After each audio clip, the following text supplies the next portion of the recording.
చేసిన వాడికి మాత్రమే అది నిర్ణయం అవుతుంది. అంటే మనసును వెనక్కి తీసుకోవడంతో నివృత్తి మార్గం ప్రారంభమవుతుంది.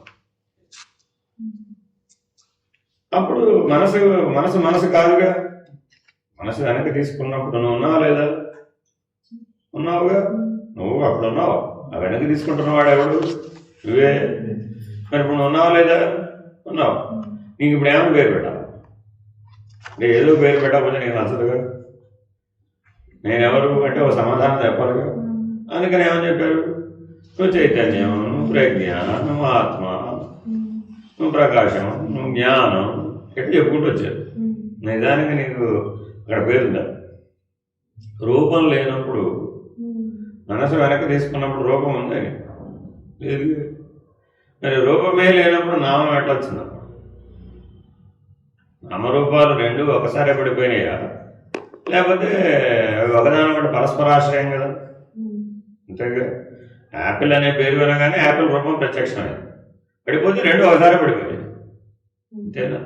మరి ఇప్పుడు నీ నామరూపాలు రెండు పడిపోయిన తర్వాత నువ్వు మిగిలి ఉంటే ఇప్పుడు నీకు ఏమైనా పేరు పెట్టాలంటావు?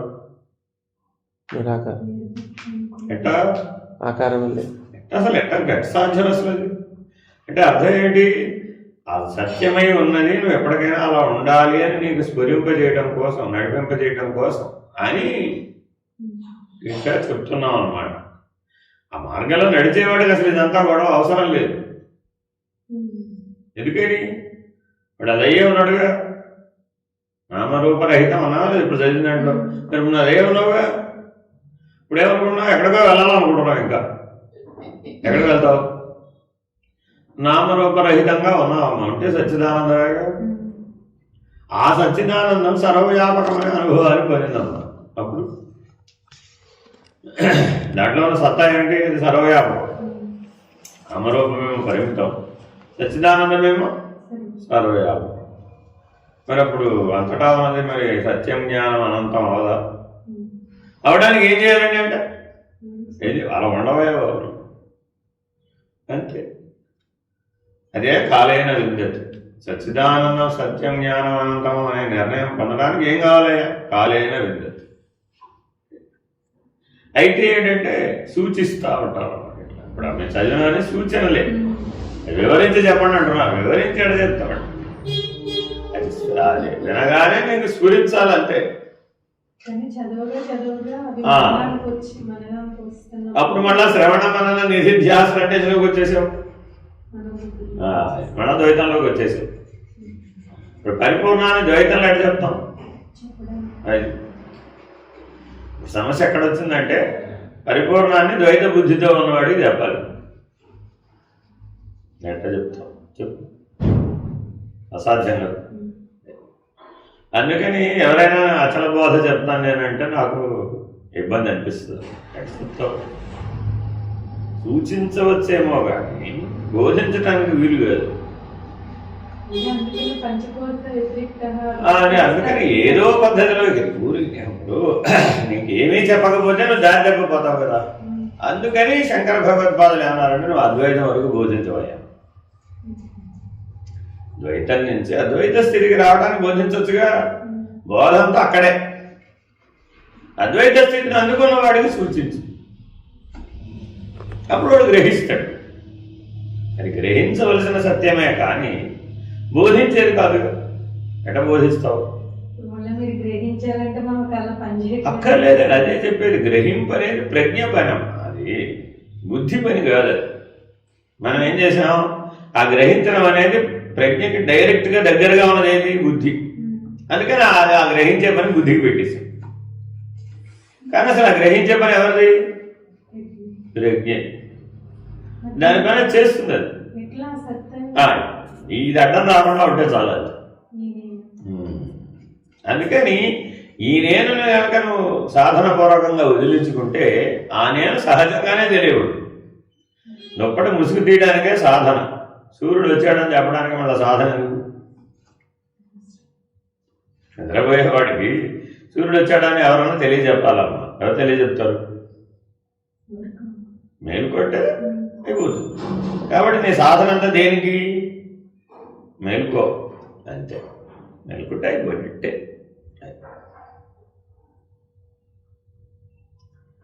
ఘన సుషుప్తిలో నుంచి మెలుకుంటే అయిపోతున్నాం. మీరందరూ స్థిరంగా కూర్చుని సమాజ నిష్టలో కూర్చోడానికి ప్రయత్నం చేస్తున్నారు కాబట్టి మీరు ధ్యానం చేస్తున్నారనో సమాజ నిష్టలో ఉన్నారనో ఎదుటివాడు చూసిన వాడు గ్రహించే ప్రయత్నం చేస్తారు. అంతే, ఇలా కూర్చున్నాం. చూసిన వాళ్ళు ఏమన్నా ఓహో ధ్యానం చేస్తున్నాడు, వాడి తెలివికి ఎంత మేరకు అందితే అంత మేరకు అనుకుంటాడు. ఇదే పని నువ్వు పడుకుని చేసావు, అప్పుడేమనుకుంటావు? అయ్యో అంతేనా? అప్పుడు నేను లేపుతాడా లేవడా? 10కి పడుకోవట్లే అంటే అరే నేను పడుకోలేదురా అంటే వాడు నమ్ముతా అంటావు. నాకు ఆ మాత్రం తెలియదు అనుకున్నాను అంటాడు. అంతేనా? సమాజనిష్ట శరీరాన్ని పెట్టి వస్తుందంటావు, పోస్చర్ని పెట్టి వస్తుందంటావు. అట్లయితే మరి వాళ్ళు ఒంటికాల మీద నిలబడి ఎలా సమాజనిష్టలో ఉన్నారు? ఋషులు ఒంటికాల మీద వృక్షాసనంలో నిలబడి సమాజనిష్టలో తపస్సు చేశారు. అలా సాధ్యమైన వాళ్ళు. కొంతమంది శీర్షాసనంలో ఉండి తపస్సు చేశారు, తలకెనకి కాడిపోయింది. అంటే శరీరం అసలు ఏ పోస్చర్లో ఉన్నది అన్నదానికి సమాధికి సంబంధం లేదు. కానీ ఈ విషయం అసలు నీకు అర్థమయ్యేటట్టు ఎక్కడ చెప్తాం? కాబట్టి సాధన సిద్ధి దశని ఎప్పుడూ నోడుతూ వాక్యాలలో చెప్పాలి. సిద్ధి దశను వివరించడం కుదరదు. సాధనను గురించి వివరించవచ్చేమో కానీ సిద్ధి దశను వివరించాలి. భోజనం ఎలా ఉందన్నా ఏం చెప్తావు? అది పెట్టారు, ఇది పెట్టారు, ఎలా పెట్టారు, ఇలా పెట్టారు, అలా ఉంది, ఇలా అదంతా ఎలా ఉందంటే అర్థం ఏంటి? భోజనం చేసిన తర్వాత ఎలా ఉన్నావు నువ్వు? ఇంకా చెప్పలేదు. ఇన్ని ప్రశ్నలు ఎందుకురా బాబు, నువ్వు కూడా తినేసి. కాబట్టి ఎప్పుడూ మనం ఎవరికి ఏం చెప్పినా కూడా కేవలం సాధన దశలను మాత్రమే మనం చెప్తాం. అయితే ఏంటంటే మానవుడికి సిద్ధాంత రాద్ధాంతాలలో ప్రవేశం అంతేగా. ఎందుకని నేను నమ్మాలంటే నాకేదో నువ్వు నన్ను నమ్మించాలి కదా, నువ్వు నేను ఏదైనా చేయాలని. ఆ నమ్మించడం కోసమని సిద్ధాంతం. ఏమండి ఈ దారి కరెక్ట్గా బెంగళూరు వెళ్తున్నట్టు వెళ్తుందిరా బాబు, నేను వెళ్ళి వచ్చాను, నేను ఆల్రెడీ వెళ్ళొచ్చాను, ఈ దారి అక్కడికే పోతుంది. మా పూర్వీకులందరూ ఇటే వెళ్ళారు, ఈ దారి గ్యారంటీగా అక్కడికే పోతుంది. ఏమిటి గ్యారంటీ అని అడిగాడు. ఏం చేయాలి? ఏమిటి గ్యారంటీ? మేమందరం వెళ్ళొచ్చాం కాబట్టి అది మేమే మీకు ప్రమాణం అంటే విశ్వసించడమే. ఈ మాట నన్ను కాదు, చంద్రశేఖర పరమాచార్య గారిని ఒక నాస్తికుడు అడిగాడు, మీరు అందరినీ మోసం చేస్తున్నారు, ఆ చివర చెప్పేదన్నీ కూడా ఈ చివరే చెప్పచ్చు కదా, ఆ చివరి మీరు అక్కడికి వెళ్ళిన తర్వాత ఇవే చెప్తున్నారు, మళ్ళా అదేదో ఇక్కడే చెప్పేసి ఈ ప్రయాణం అంత అవసరం లేదు. ఎప్పుడో వినోమ సద్యోముక్తి వాడు మోక్షం ఇక్కడే ఇప్పుడే పొందేస్తాడు కదా, ఎందుకు వెళ్ళటం అన్నాడు. అది కరెక్ట్ కదా. మరి ఏమన్నారు అప్పుడు? మా పూర్వీకులందరూ మహర్షులందరూ ఈ దారిలోనే వెళ్ళారు, ఈ దారి అక్కడికే చేరుతుంది, మాకు తెలుసు, లక్షల సంవత్సరాల నుంచి అదే జరుగుతుంది. మీకు లక్షల సంవత్సరాల బ్యాక్గ్రౌండ్ లేదు, మీ పరిశోధన కేవలం 1000-2000 సంవత్సరాలే. పైగా నువ్వు ఇవాళ ఒప్పుకున్నది రేపు ఒప్పుకోవు.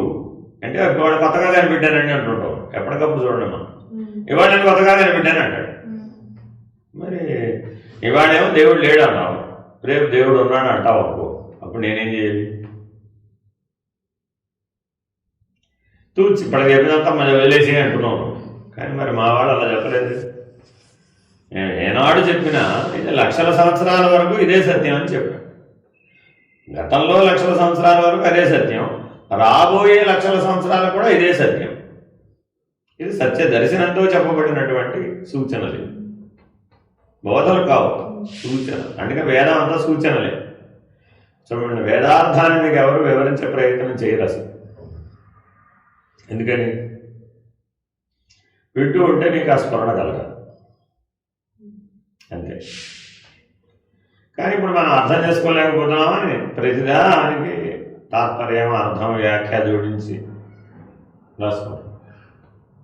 సహస్రశీర్ష పురుష సహస్రాక్ష సహస్రపాత్ అని ఉందండి. ఏం రాయాలి దానికి అర్థం? 1000 తలలు కలిగిన వాడు, 1000 కన్నులు కలిగిన వాడు. అసందర్భంగా కనబడాలి ఎవరికైనా సరే. ఏంటంటే ఆ భూత కల్పన. అసలు 1000 తలలు ఉన్నవాడు ఒకటి చూపెట్టండి. 1000 కన్నులు ఉన్నవాడిని భూమండలం ఎవరో వెతికితే కనబడతాడంటారా అని ఎవరైనా అడిగారు అనుకోండి, ఏం చెప్తావు? మా దేవుడు ఉన్నాయ్యా అని పిడివాదం చేయాలి. దాని అర్థం అదేనా? కాదు కదా, కాదు కదా. అంటే దాంట్లో ఏదో సూచిస్తున్నాడు, ఓ స్థితిని సూచిస్తున్నాడు. దాని అర్థం అది. ఆ పురుషోత్తమ స్థితి అలా ఉంటుంది. అన్ని శరీరాలలో వాడే ఉన్నాడు. అన్ని శరీరాల నుండి 1000 తలకాయలేం కర్మ? 24 లక్షల జీవరాశులలో ఉన్నటువంటి పరమాత్మ ఒక్కడే అని అంటే ఆ అనుభవం కలిగిన నాడు అప్పుడు ఎలా ఉన్నావు? సహస్రశీర్ష పురుష. సహస్రం సంఖ్యావాచకం కాదు నాయన, అనంతవాచకం. మరి అనంతవాచకాన్ని మరి నువ్వు పరిమితుడు అనే స్థితిలో ఉన్నవాడికి నువ్వు అనంతుడు అనే స్థితిని పొందకుండా నాకు అది తెలియబడాలి తెలియబడాలి తెలియబడాలంటే అవుతున్నట్టు అవలేదు. అందుకని వాచ్యార్థంగా దాని అర్థం రాసేసారు. వ్యాకరణ పండితులు ఏం చేశారంటే, సరే అయితే శబ్దార్థం రాసేస్తాం పట్టు. కానీ ఆ శబ్దాలు ఒక స్థితిని సూచిస్తున్నాయి. ఆ విన్నవాడికి ఆ స్థితి కలిగిన వాడికి అది స్ఫురించింది. అలా దాన్ని వ్యక్తీకరించాడు. అందుకే దానికి శృతి అని పేరు. మాకు వినపడింది. వినపడిందంటే వినపడడం కాదు, అది స్ఫురించింది. అందులోనే ముందుకెళ్ళి నాకు ఎవరు? స భూమి విశ్వతో, ఇక్కడ అక్కడ లోకములందు వ్యాపించినవాడు. Next meant. దాని తర్వాత ఏమన్నాడు? అత్యతిష్ట దశాంగుళం. 10 అంగుళాల ప్రమాణం అన్నాడు.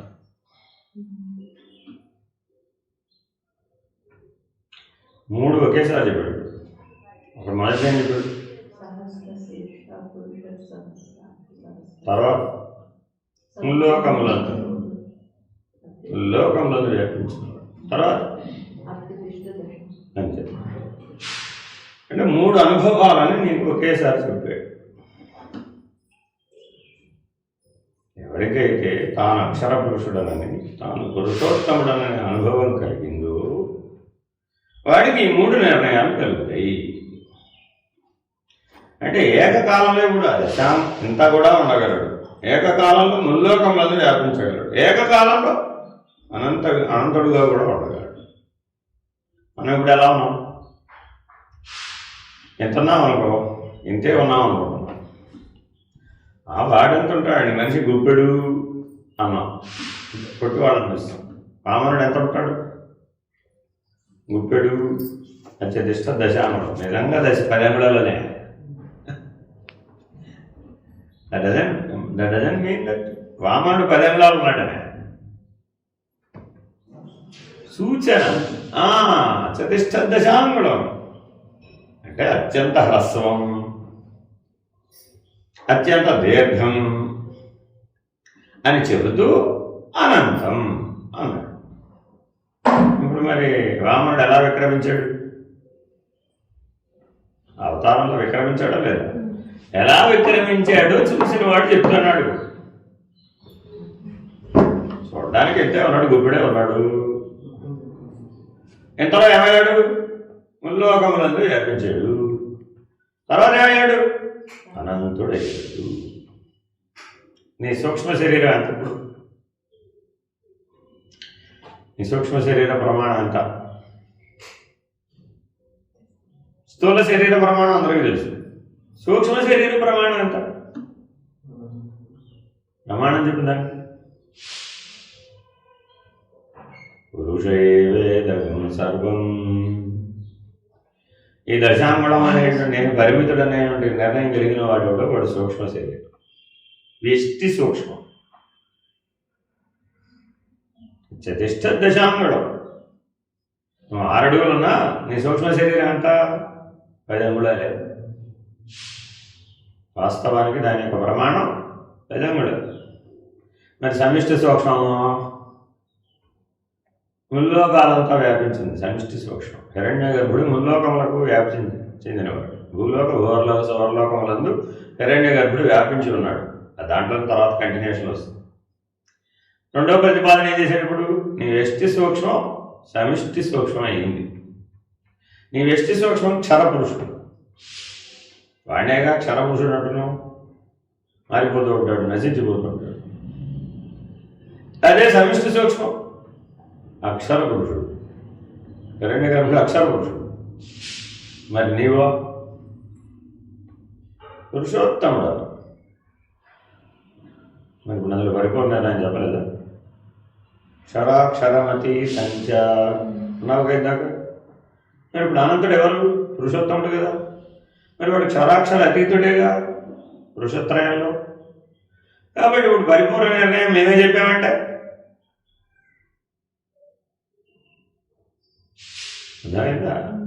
అసలు చెప్పబడిందంతా పరిపూర్ణ నిర్ణయమే, సూచన ప్రాయంగా చెప్పారు. ఇట్లా అర్థం చేసుకోవాలన్నమాట. చతుష్ట దశాంగుళం. ఆ దశాంగుళం వ్యష్టి సూక్ష్మం.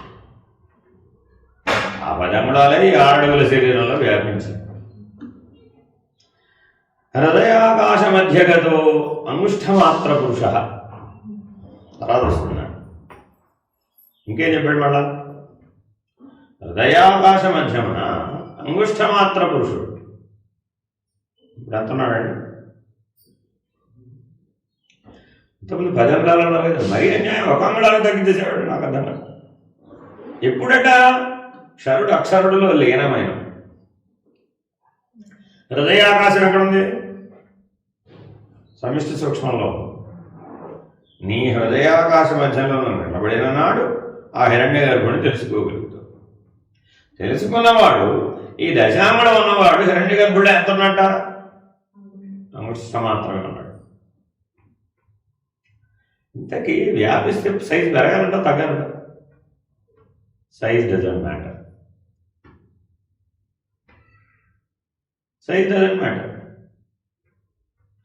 అణువులు పరమాణువులు size doesn't matter. How it works. అంతే కదా. మనం మందులు వేసుకున్నామండి, అణువులు పరమాణువుల రూపంలో వేసుకున్నాం, మాలిక్యూల్స్ యాటమ్స్ రూపంలో వేసుకున్నాం. లోపలికి వెళ్ళి అవి విస్ఫోటనం చెంది శరీరం అంతా వ్యాపించి నీ అనారోగ్యం తగ్గించడంలా. Size doesn't matter. కానీ మానవుడు అంతా ఎంతసేపు దేని మీద దృష్టి పెట్టాడు? Size, matter. సో అందుకని ఒక క్షరపురుషుడు. One who looks only about the matter and its effect, then it is క్షరపురుషుడు. ఆ స్థితి. ఎనర్జీ అండ్ ఇట్స్ ఎఫెక్ట్ సూక్ష్మం. ఎనర్జీ అండ్ ఇట్స్ ఎఫెక్ట్ సూక్ష్మం. మీ ఇంట్లో కరెంట్ సైజ్ ఎంత? కరెంట్ సైజ్ లేదు. అదేంటండి, ప్రపంచంలో ప్రతిదానికి ఉండాలా వద్దా? కరెంటుకి సైజు ఉండాలా వద్దా? సైజ్ ఎలా ఉండదండి? సైజ్ అపరేటస్కి సైజ్ ఉంటుందేమో కానీ there's no size for current. మరి నీలో ప్రాణానికి సైజ్ ఎంత? ప్రాణానికి సైజ్ ఉంటుంది అక్కడ ఉండదా? ఉంటుంది. ఆ ప్రాణమే అంగుష్ఠమాత్ర పురుషుడు. ఆ ప్రాణమే అంగుష్ఠమాత్ర పురుషుడు. గాఢ నిద్రావస్థలో నువ్వు అంగుష్ఠమాత్రానికి తగ్గిపోతున్నావు. గాఢ నిద్రలో సుషుప్తి అవస్థలో నీ సైజ్ ఎంత? ఎలా తెలిసింది? తెలియదు. సూచన చేసేటప్పుడు తెలుసుకోమని. ఎవరికైతే గాఢ నిద్రలో ఎరుక కలిగి ఉన్నాడో వాడి సైజ్ ఎంత అంటే అంగుష్ఠమాత్ర పురుషుడు. అంటే ఇప్పుడు సూచన చేసినట్ట చేయలేనట. అంటే ఎంతసేపు సూచనలన్నీ దేని మీద ఉంటాయి? దర్శనం మీద ఆధారపడి ఉంటాయి. అంతే. అందుకే నేను చెప్పాడు, డైరెక్ట్ రిలేట్ చేసేసాడు. అందుకని అదేదో ఇదే, ఇదేదో అదే. ఆ హిరణ్య గర్భుడే అంగుష్ఠమాత్ర పురుషుడు. ఎక్కడ? వేష్టిగా సమిష్టిగా? సమిష్టి. హిరణ్య గర్భస్థితిలో అసలు వేష్టి సమిష్టి ఎక్కడ ఉన్నాయి? ఉన్నది ఒకటే. ఆ ఉన్న పురుషుడు అంగుష్ట మాత్ర పురుషుడు. ఇప్పుడు తగ్గించాడంటావు పెంచాడంటావు? తగ్గించాడా పెంచాడా? నా కొరకు నువ్వు తగ్గించబడినచో హెచ్చింపబడదు బైబిల్ వాక్యం. ఇదేంటండి ఇది? నా కొరకు నువ్వు తగ్గించబడినచో హెచ్చింపబడదు అంటాడేంటి? ఎలా? ఇది తెలియకుండా ఆ వాక్యానికి అర్థం ఏదో చెప్తారు అక్కడ. ఇదంతా ఎందుకు చేస్తున్నావు అని అడిగారు ఎవరైనా మీ కుటుంబ సభ్యులు. ఏం చెప్తావు?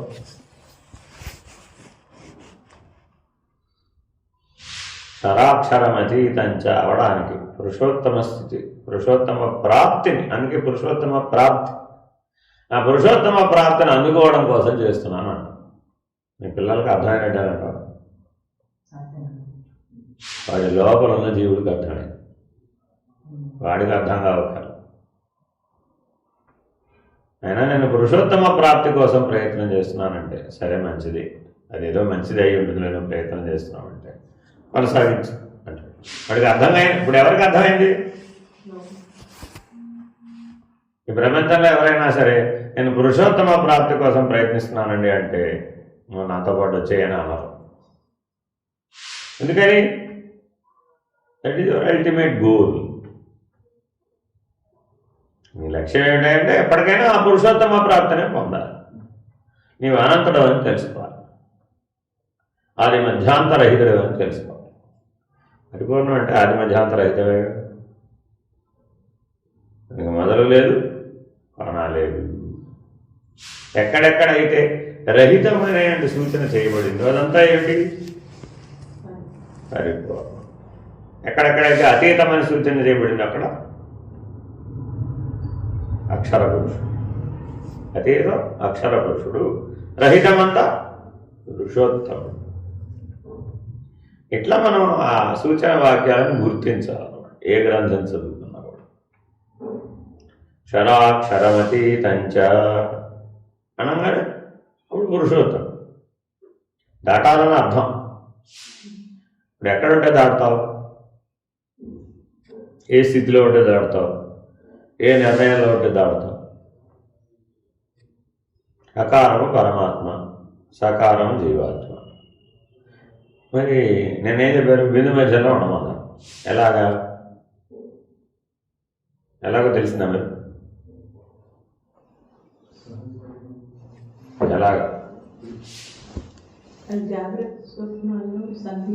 ఎలాగా?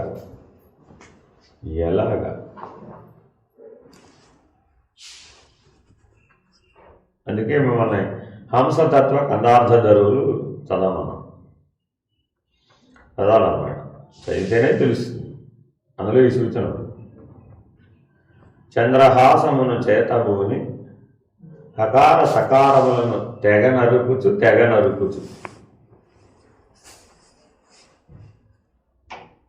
తానైన బిందువునందు నిలచియుండు తాను తానేకో పరమాత్మ.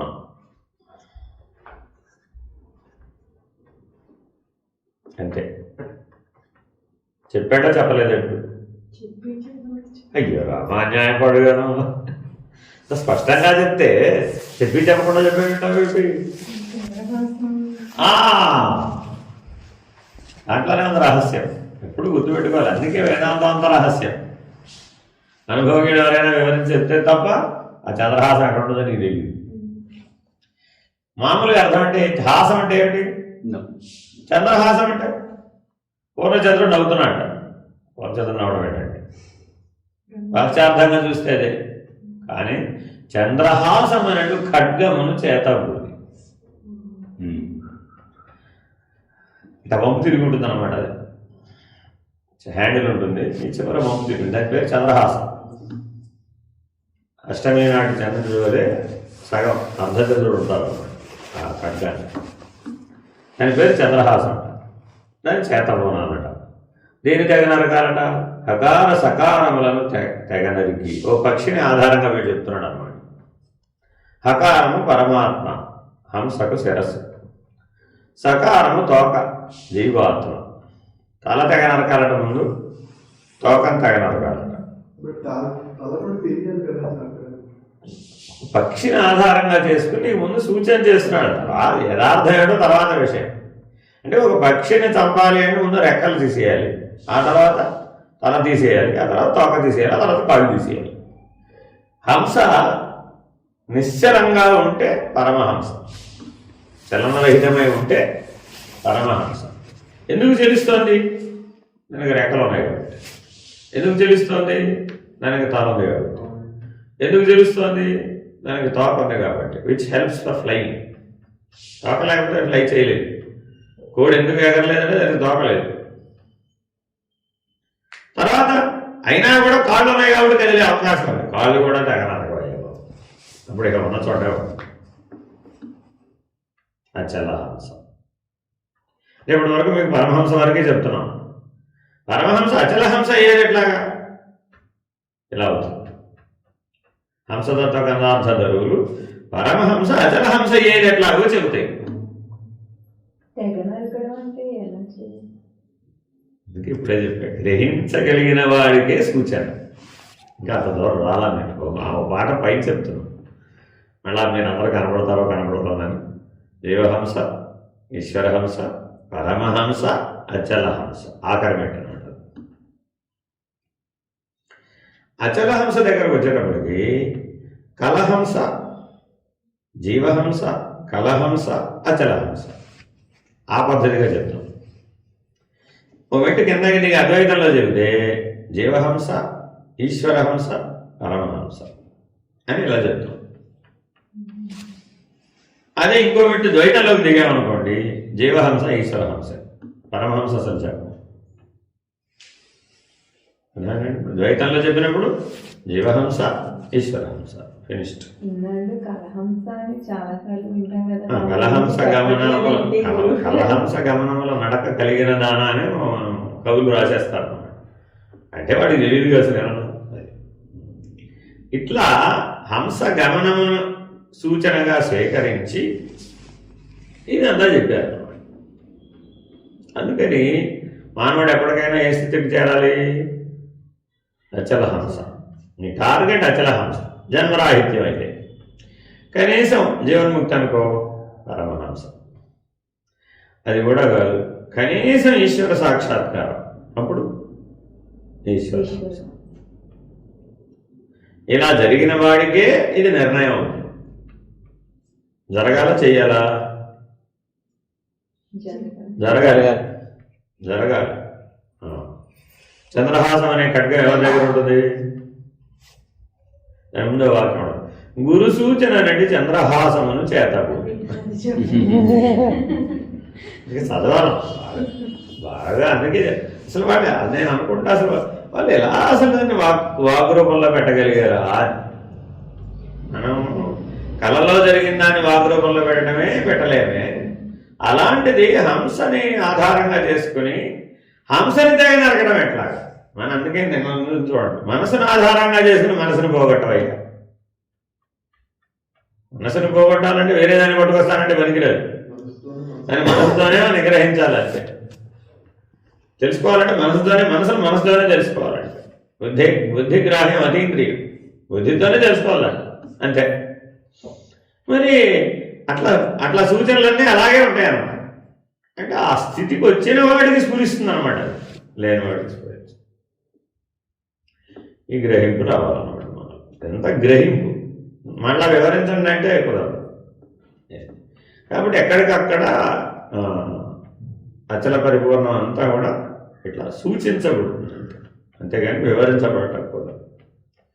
అందుకని మీరు అందరూ చక్కగా ముందు జీవహంస నుంచి ఈశ్వరహంస అవ్వాలి, ఈశ్వరహంస నుంచి పరమహంస అవ్వాలి, పరమహంస నుంచి అచలహంస. ఆఖరి మెట్టు అనమాట, లాస్ట్ చరణం.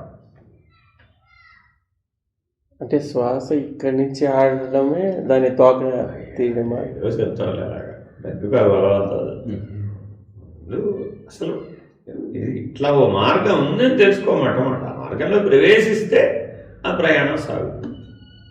ముందు మనకి అసలు హంసతత్వం బోధపడాలి కదా.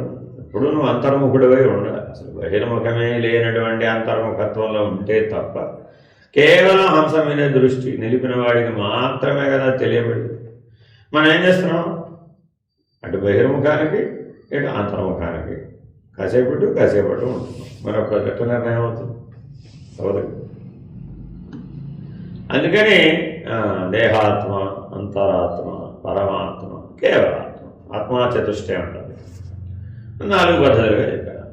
కాబట్టి దేహాత్మభావమే జీవహంస, అంతరాత్మభావమే ఈశ్వరహంస, పరమాత్మభావమే పరమహంస, కేవలాత్మయే అచలహంస. ఇంతకీ కాళ్ళు తీసేసాం, తల తీసేసాం, తోక కూడా తీసేసాం, రెక్కలు కూడా తీసేసాం. హంస బతికుందంటావు పోయిందంటావు? ఆ డౌట్ వచ్చిందండి, ఫస్ట్ వచ్చింది. హంస బ్రతికుందంటావు పోయిందంటావు? చలనరహితం అన్నాడు అంటే బ్రతికుందంటావు పోయిందంటావు?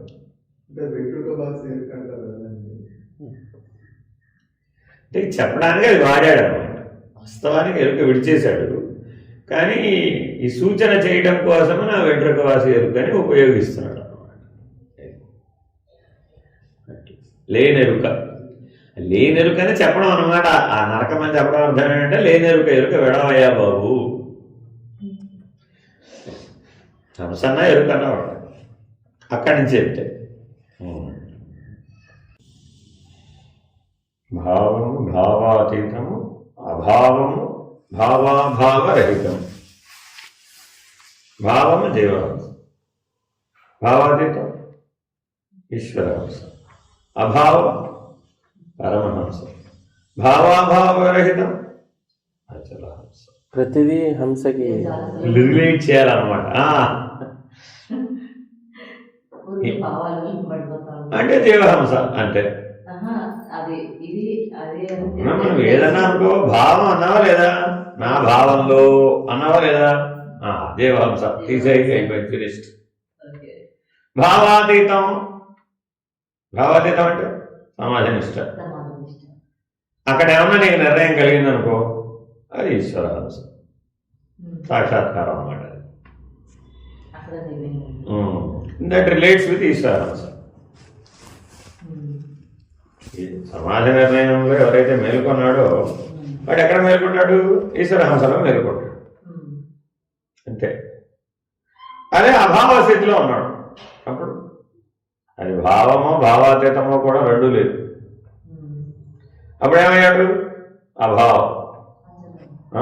అభావం అంటే పరమహంస. భావాభావ విరహితం అచలం. అలాగా చెబితే ఏదైనా సులభంగానే ఉంటుంది, అవ్వాలి కదా. అదే శాస్త్రాన్ని అర్థం చేసుకోవడానికి ఇట్లా రిలేట్ చేసి చెప్తారు. ఎందుకని ఇది నీకు బాగా తెలుసుగా, నీకు తెలిసిన ప్రమాణం మీద తెలియని దాన్ని చెప్తున్నాడు. అంటే మన బుద్ధి ఎప్పుడు కూడా ఏం చేస్తుందంటే నోన్ టు అన్నోన్ అన్నమాట. తెలివి ఎప్పుడు కూడా ముందు తెలిసింది చెప్పాలి వాడికి, తర్వాత ఏం చేయాలి?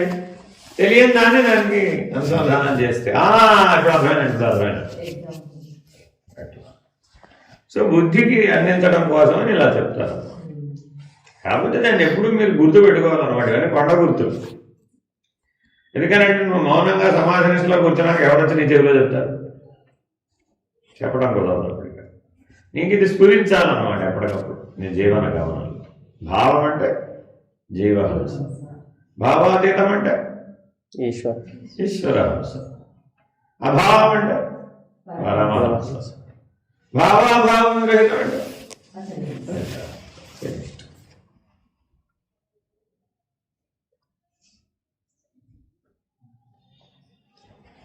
హంసతత్వ కందార్థరులు ఒక రాత్రి చదివించారన్నమాట. చదివి ఏమర్థమైందన్నారు. పుస్తకంలో చదివేసి అరగంటలో చదివేశాను మొత్తం. చదవడమేగా చదివేశాను. ఏమర్థమైంది అన్నారు. నేను కూడా మీలాంటి నో వయసు అన్నాను, నాకు కూడా ఏం తెలియదు. కానీ అందులో ఈ సూచన ఉంటుందన్నమాట. అంతర్గతంగా ఆ పుస్తకం అంతా ఈ సూత్రం మీద నడుస్తుంది. ఏమర్థమైంది? ఏం పట్టుకోగలిగావు? ఇక్కడేదో 4 మాటలు కనబడుతున్నాయి. భావము, భావాతీతము, అభావము, భావాభావ విరహితం. ఓ, ఇందులో ఏదో సూత్రం ఉందండి. ఇది లైన్ కలుస్తోంది అంటే దాన్ని హంసకి సంబంధం పెట్టి ఇప్పుడు ఎన్ని హంసలు చెప్పారు? దేవహంస, ఈశ్వరహంస, పరమహంస, ఆచార్య. దాన్ని టాలీ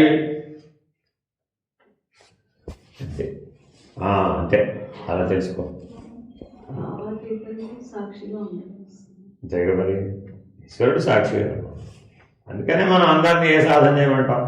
సరే బాబు, ముందు సాక్షి సాధన చేయడం ఫస్ట్. ఏ మార్గంలో చెప్పినా విషయం ఇదే. మీకు ఎన్ని మార్గాలలో చెప్పినా ఉన్న సత్యం ఇదే. దాన్నే పలు రకాలుగా మీకు నిరూపించే ప్రయత్నం చేస్తున్నాం అంతే. ఎందుకంటే ఎప్పుడూ భావంలో ఉంటాడు. ఎంతసేపు జీవహంసలోనే ఉంటాడు. లైఫ్ లాంగ్ 100 years కాదు కదా, 1000 సంవత్సరాలు నీకు ఆయుర్దాయం ఇచ్చినా కూడా ఎక్కడ ఉంటావు?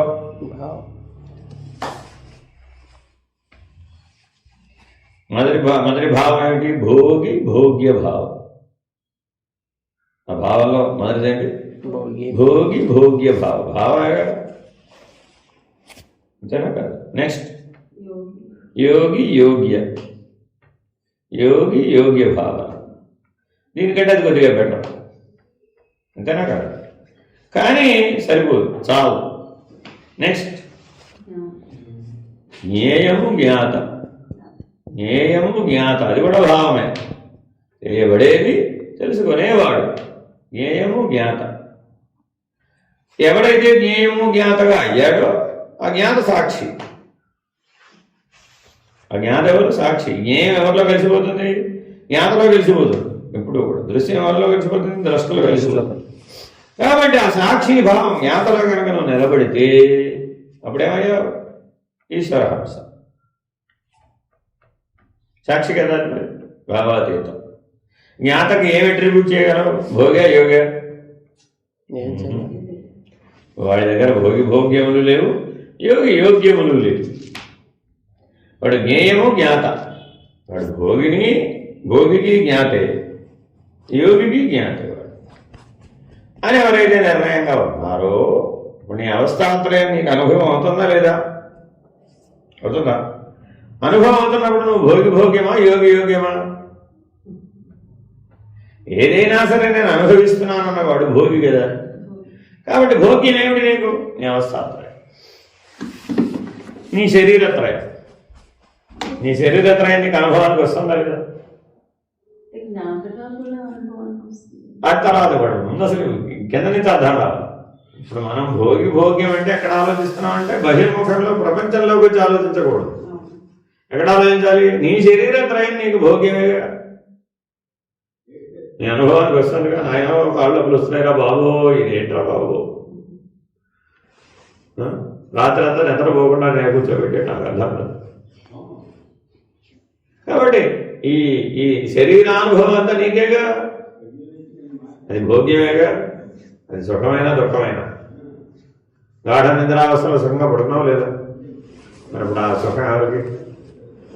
భోగి భోగ్యం. ఎన్ని చెప్పు, అంతా భోగి భోగ్యమే. దాన్ని నువ్వు ఎప్పుడైతే యోగి యోగ్యంగా మార్చేసావు, సాధన చేసినప్పుడు ఏమైంది? అది యోగి యోగ్యంగా మారిపోయింది. భోగి కాస్త యోగి అయ్యాడు, భోగ్యం కాస్త యోగ్యం. అంటే ఏం చేయాలయ్యా అన్నాం? ఈ భోగి భోగ్యాన్నే పరమాత్మ కోసం చేయవయ్యా, ఈశ్వరుడు కోసం చేయి. అప్పుడేమైంది? యోగ్యం. యోగి యోగ్యం. యోగ్యమైతే నువ్వు యోగి అయ్యా బాబు, అంతే. లంఘనం పరమౌషధం అండి. అనారోగ్యంతో ఉండి నేను లంఘనం ఉన్నాను అన్నాడు. 104 జ్వరం వచ్చింది, తినడానికి కుదరదుగా. మరి అప్పుడు లంఘనం ఉండాలా వద్దా? ఉండాలా. ఎవరి కోసం? ఎవరి కోసం? నాకే జ్వరం వచ్చిందయ్యా బాబు, ఆ జ్వరం తగ్గాలంటే లంఘనం ఉండాలి. భోగి భోగి.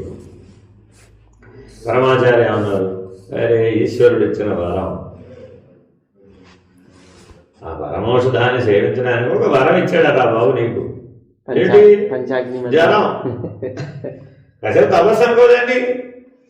ఈశ్వరుడు ఇచ్చిన తపస్సుగా భావించి దాన్ని నువ్వు యోగ్యంగా మార్చుకో. అప్పుడు ఏమైపోయింది? జ్వరం కూడా నీకు ఆనందదాయకమే, దుఃఖదాయకం కాదు. అప్పుడు ఏమైపోయింది? ప్రతిదీ యోగ్యమే. ఇంతకీ మీ అమ్మాయిని ఎవరికి ఇవ్వాలి? అసలు యోగ్యుడైన వరుణ్ణి వెతుకుతున్నానండి బాబు. తల్లిదండ్రులు ఎవరు వెతుకుతారండి? యోగ్యుడైన వరుడు కావాలి అంటే యోగి ఉండాలి వాడు. నిజంగా యోగిని వెతుకుతున్నావా, భోగిని వెతుకుతున్నావా? రోజు అక్కడ అమెరికాలో రోజు సంజయ్ చేసే అబ్బాయికి పెళ్లి కుదరట్లా. ఇప్పుడు యోగి అయిన వాడికి ఎవరైనా పిల్లలు ఇస్తారా ఇవాళ రోజు? ఏమంటే మా అబ్బాయి చతుస్సంధ్యా సాధన చేస్తాడండి, నిష్ఠాగరిష్ఠుడండి అన్నవాడికి మీరు పిల్లలు ఇస్తున్నారా? అమ్మాయి యోగ్యంగా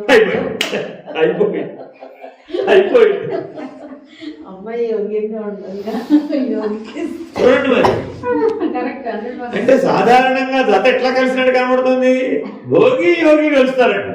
ఒకడు భోగి ఒకడు యోగి. వై అది నిలవలేదు. భోగి యోగి కలిసి నిలుస్తుందండి. అక్కడ అదే చెప్పేది నేను.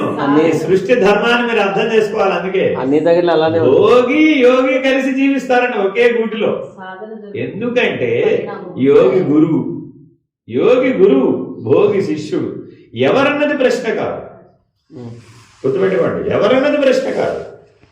అది భార్య భర్త అన్నది ప్రశ్న కాదు అక్కడ. అసలు ఒకడు యోగి ఒకడు భోగి, ఒకడు ముందుంటాడు, వాడు గురువు, వాడు నడిపిస్తాడు. వాడు అంతే, రెండోవాడు నడుస్తాడు.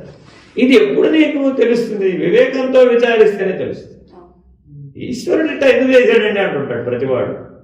ఇక్కడ జీవితం మొత్తం మీద ఏదైనా వచ్చిందనుకోండి, ఈశ్వరుడు ఇలా కలిపాడు ఏంటంటే నాకు అర్థం కాదు. సరే మనకు అవ్వలేదండి. ఈశ్వరుడికే అజ్ఞానం అని మన ఉద్దేశం. అంటే ఆ భోగి కూడా యోగ్యత ఉన్న భోగి కాదు వాడు. అట్లా కాదండి, అట్లా కాదు. ఈశ్వరుడు ఎప్పుడు నీలో ఉన్న జీవుని చూస్తాడే గాని నీ అనుభవాలకు ఈశ్వరుడికి సంబంధం లేదు.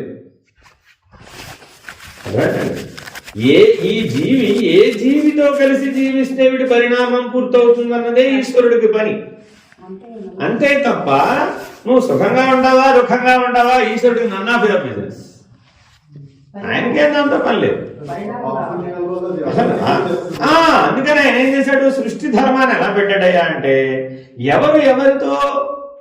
ఎవరికి ప్రాప్తిస్తే నీ పరిణామం పూర్తవుతుందో వాడినే నీకు ప్రాప్తింపజేసేస్తాడు. అంతే.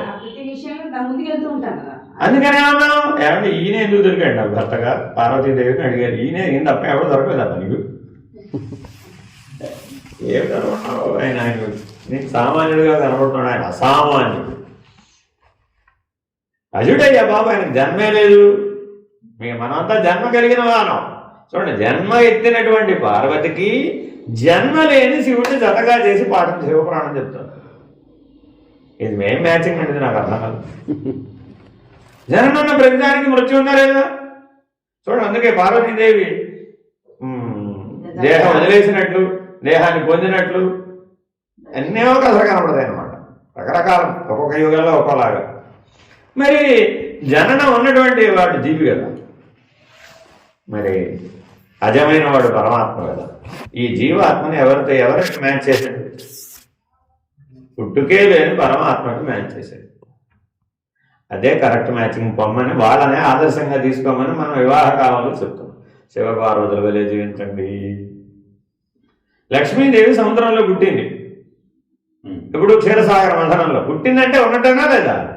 పుట్టిందా లేదా? జననం ఉందా లేదా? మరి ఇప్పుడు ఆవిడ ఎవరిని ఆశ్రయించింది? జననమే అజుడైనటువంటి నారాయణుని ఆశ్రయించింది. ఈ జీవాత్మ ఆ పరమాత్మను ఆశ్రయించినప్పుడు, ఆయన హృదయస్థమైనప్పుడు, ఇప్పుడు ఈ జీవాత్మకి మరణం వచ్చిందా? లక్ష్మీదేవి పోయిందని పురాణంలో నిరూపించట్టు ఎక్కడన్నా ఉందా? దేహత్యాగం చేసినట్టు ఎక్కడన్నా ఉందా? ఆవిడకి లేదు. నీకు అర్థం కావాలి కాబట్టి అలా చెప్తాం అంతే. అది వేరే కిడ్ స్టోరీ. అది వేరే విషయం. అదన్నా పెద్దానికి రహస్యం ఉందన్నమాట. అంటే ఏం చెప్తున్నారు ఇప్పుడు ఆ త్రిమూర్తుల దృష్టిని చెప్పేటప్పుడు? అంతే. ఇంతకీ సరస్వతీదేవి ఎప్పుడు పుట్టింది? వాణి హిరణ్య గర్భులు కదా, అంతేనా? మరి బ్రహ్మగారు ఎప్పుడు పుట్టాడు? ఎప్పుడో కమలంలో పుట్టాడు, పద్మనాభుని కమలంలో పుట్టాడు, అంతేనా కదా? మరి ఆయన కూడా జన్మ ఉందా లేదా? ఇప్పుడు జీవాత్మ బ్రహ్మ లేకపోతే మూలా నక్షత్రం నాడు సరస్వతి ఆవిర్భవించిందండి, పుట్టినా లేదా? 2 సంవత్సరాలు చదువుతున్నావుగా.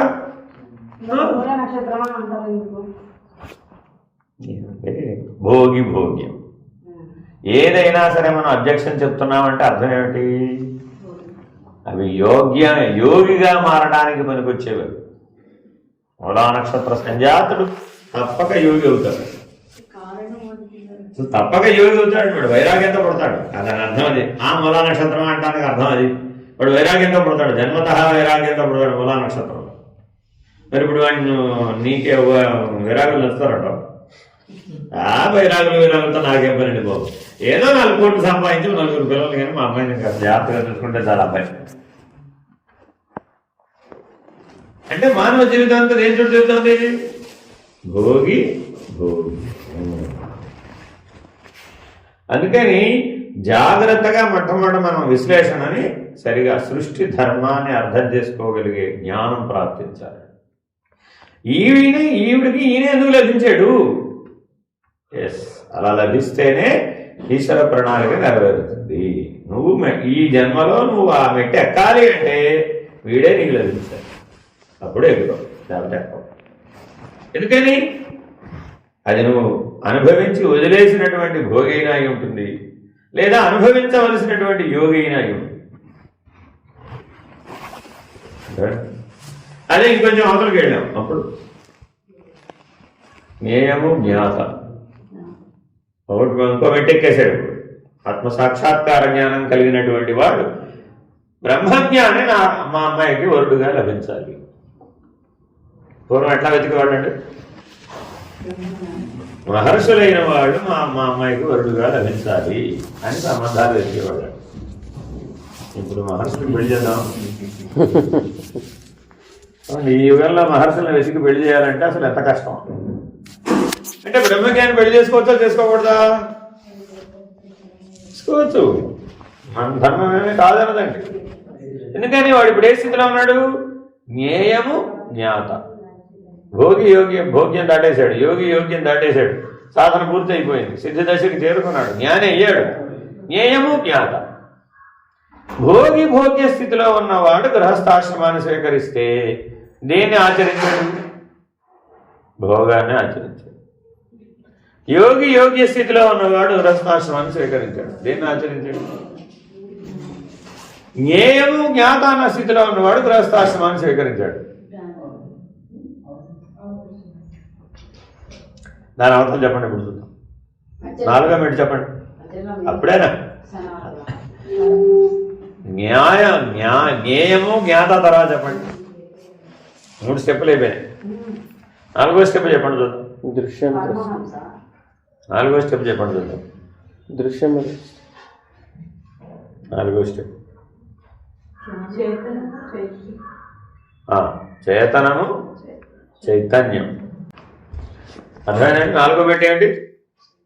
చైతన్యము చేతనము. జస్టా సమిష్ట? వెస్టే లేదు. జస్టా సమిష్ట? వెస్ట్ లేదు. వెస్ట్లో లేదా? నీ దేహం చేతనం, నీవు చైతన్యం. ఇప్పటి వరకు వేరువేరుగా ఉన్నాయి, ఇప్పుడు ఒక దాంట్లోకి వచ్చేసి భోగ్యం వేరువేరుగా ఉన్నాయా? ఒక దాంట్లోనే ఉన్నాయా? భోగ్యం అది కూడా ఉన్నాయా? వేరువేరుగా అది కూడా ఒక దాంట్లోనే అన్నీ ఒక అంతర్ముఖుడైన వాడికి ఒక దాంట్లోనే ఉన్నాయి, బహిర్ముఖుడైన వాడికి బయట ఉన్నట్టు బయట ఉన్నాయి. అంటే నువ్వు ఏ దృష్టితో చెప్తున్నావు? బహిర్దృష్టితో చెప్తున్నావా, అంతర్ముఖంతో చెప్తున్నావా? అంతర్ముఖుడైన వాడికి భోగ్యం ఒక దాంట్లోనే. అంటే నీ శరీరం నీకు భోగ్యం, నువ్వు శరీరి, అంతేనా కదా? నువ్వు భోగ్యం. నీ దృష్టి శరీరం వైపు తిరిగి ఉన్నంత వరకు ఇదే శరీరి యోగ్యం అయ్యాడు. ఎప్పుడు అలా అయ్యాడు? సాధన చేసి ఈ పనిముట్టుని యోగిగా నిర్ణయం పొందడానికి వాడాడు, భోగిగా నిర్ణయం పొందడానికి వాడాల. అప్పుడేమైంది? అప్పుడు ఆ పనిముట్టే యోగ్యమైన పనిముట్టయ్యా బాబు. జంతువునాం నరజన్మ దుర్లభం ఎందుకన్నావు? అది యోగ్యమైన పనిముట్టు. నువ్వు భోగ్యంగా వాడుతున్నావు, దోషం నీది, తప్పు దాన్ని కాదు, పనిముట్టిది కాదు. అర్థమైనా? ఎవరైతే ఆ పనిముట్టుని భోగ్యం కోసమే వాడారో వాడు అజ్ఞాని. ఎవరైతే అదే పనిముట్టుని జ్ఞానం కోసం వాడారో వాడు యోగి. యోగ్యమైన రీతిలో వాడవయ్యా బాబు. చూడండి, మన పిల్లలందరికీ ఆ పనిముట్టే అది అక్కడ పారేస్తాం కదా, ఎంత ఉపయోగం తెలియడం లేదు. సందర్భం వచ్చినప్పుడు ఇదే కనపడకపోతే బాగా అవసరం బాబు, జాగ్రత్తగా పెట్టుకుంటాను. అంటే యోగ్యమైన రీతి, ప్రతిదీ యోగ్యం, ప్రతిదీ యోగ్యం. దాని విలువ దానికి ఉందంట. ఆ పనిముట్టుకి విలువ లేదా? అయ్యో, ప్రతి వస్తువుకి విలువ ఉందండి బాబు. ఆయన అన్ని ఇంట్లో దాచుకున్నాడు. అప్పుడేమన్నా అన్ని ఇంట్లో దాచేసుకుంటే ఏమైపోయింది ఇప్పుడు? భోగమే. కాబట్టి అట్లా చేయకూడదు. ఎప్పుడు నీ వివేకాన్ని కోల్పోకూడదు. భోగివైనా కోల్పోకూడదు, యోగివైనా కోల్పోకూడదు. నీ లక్ష్యం భోగి, యోగి కాదు.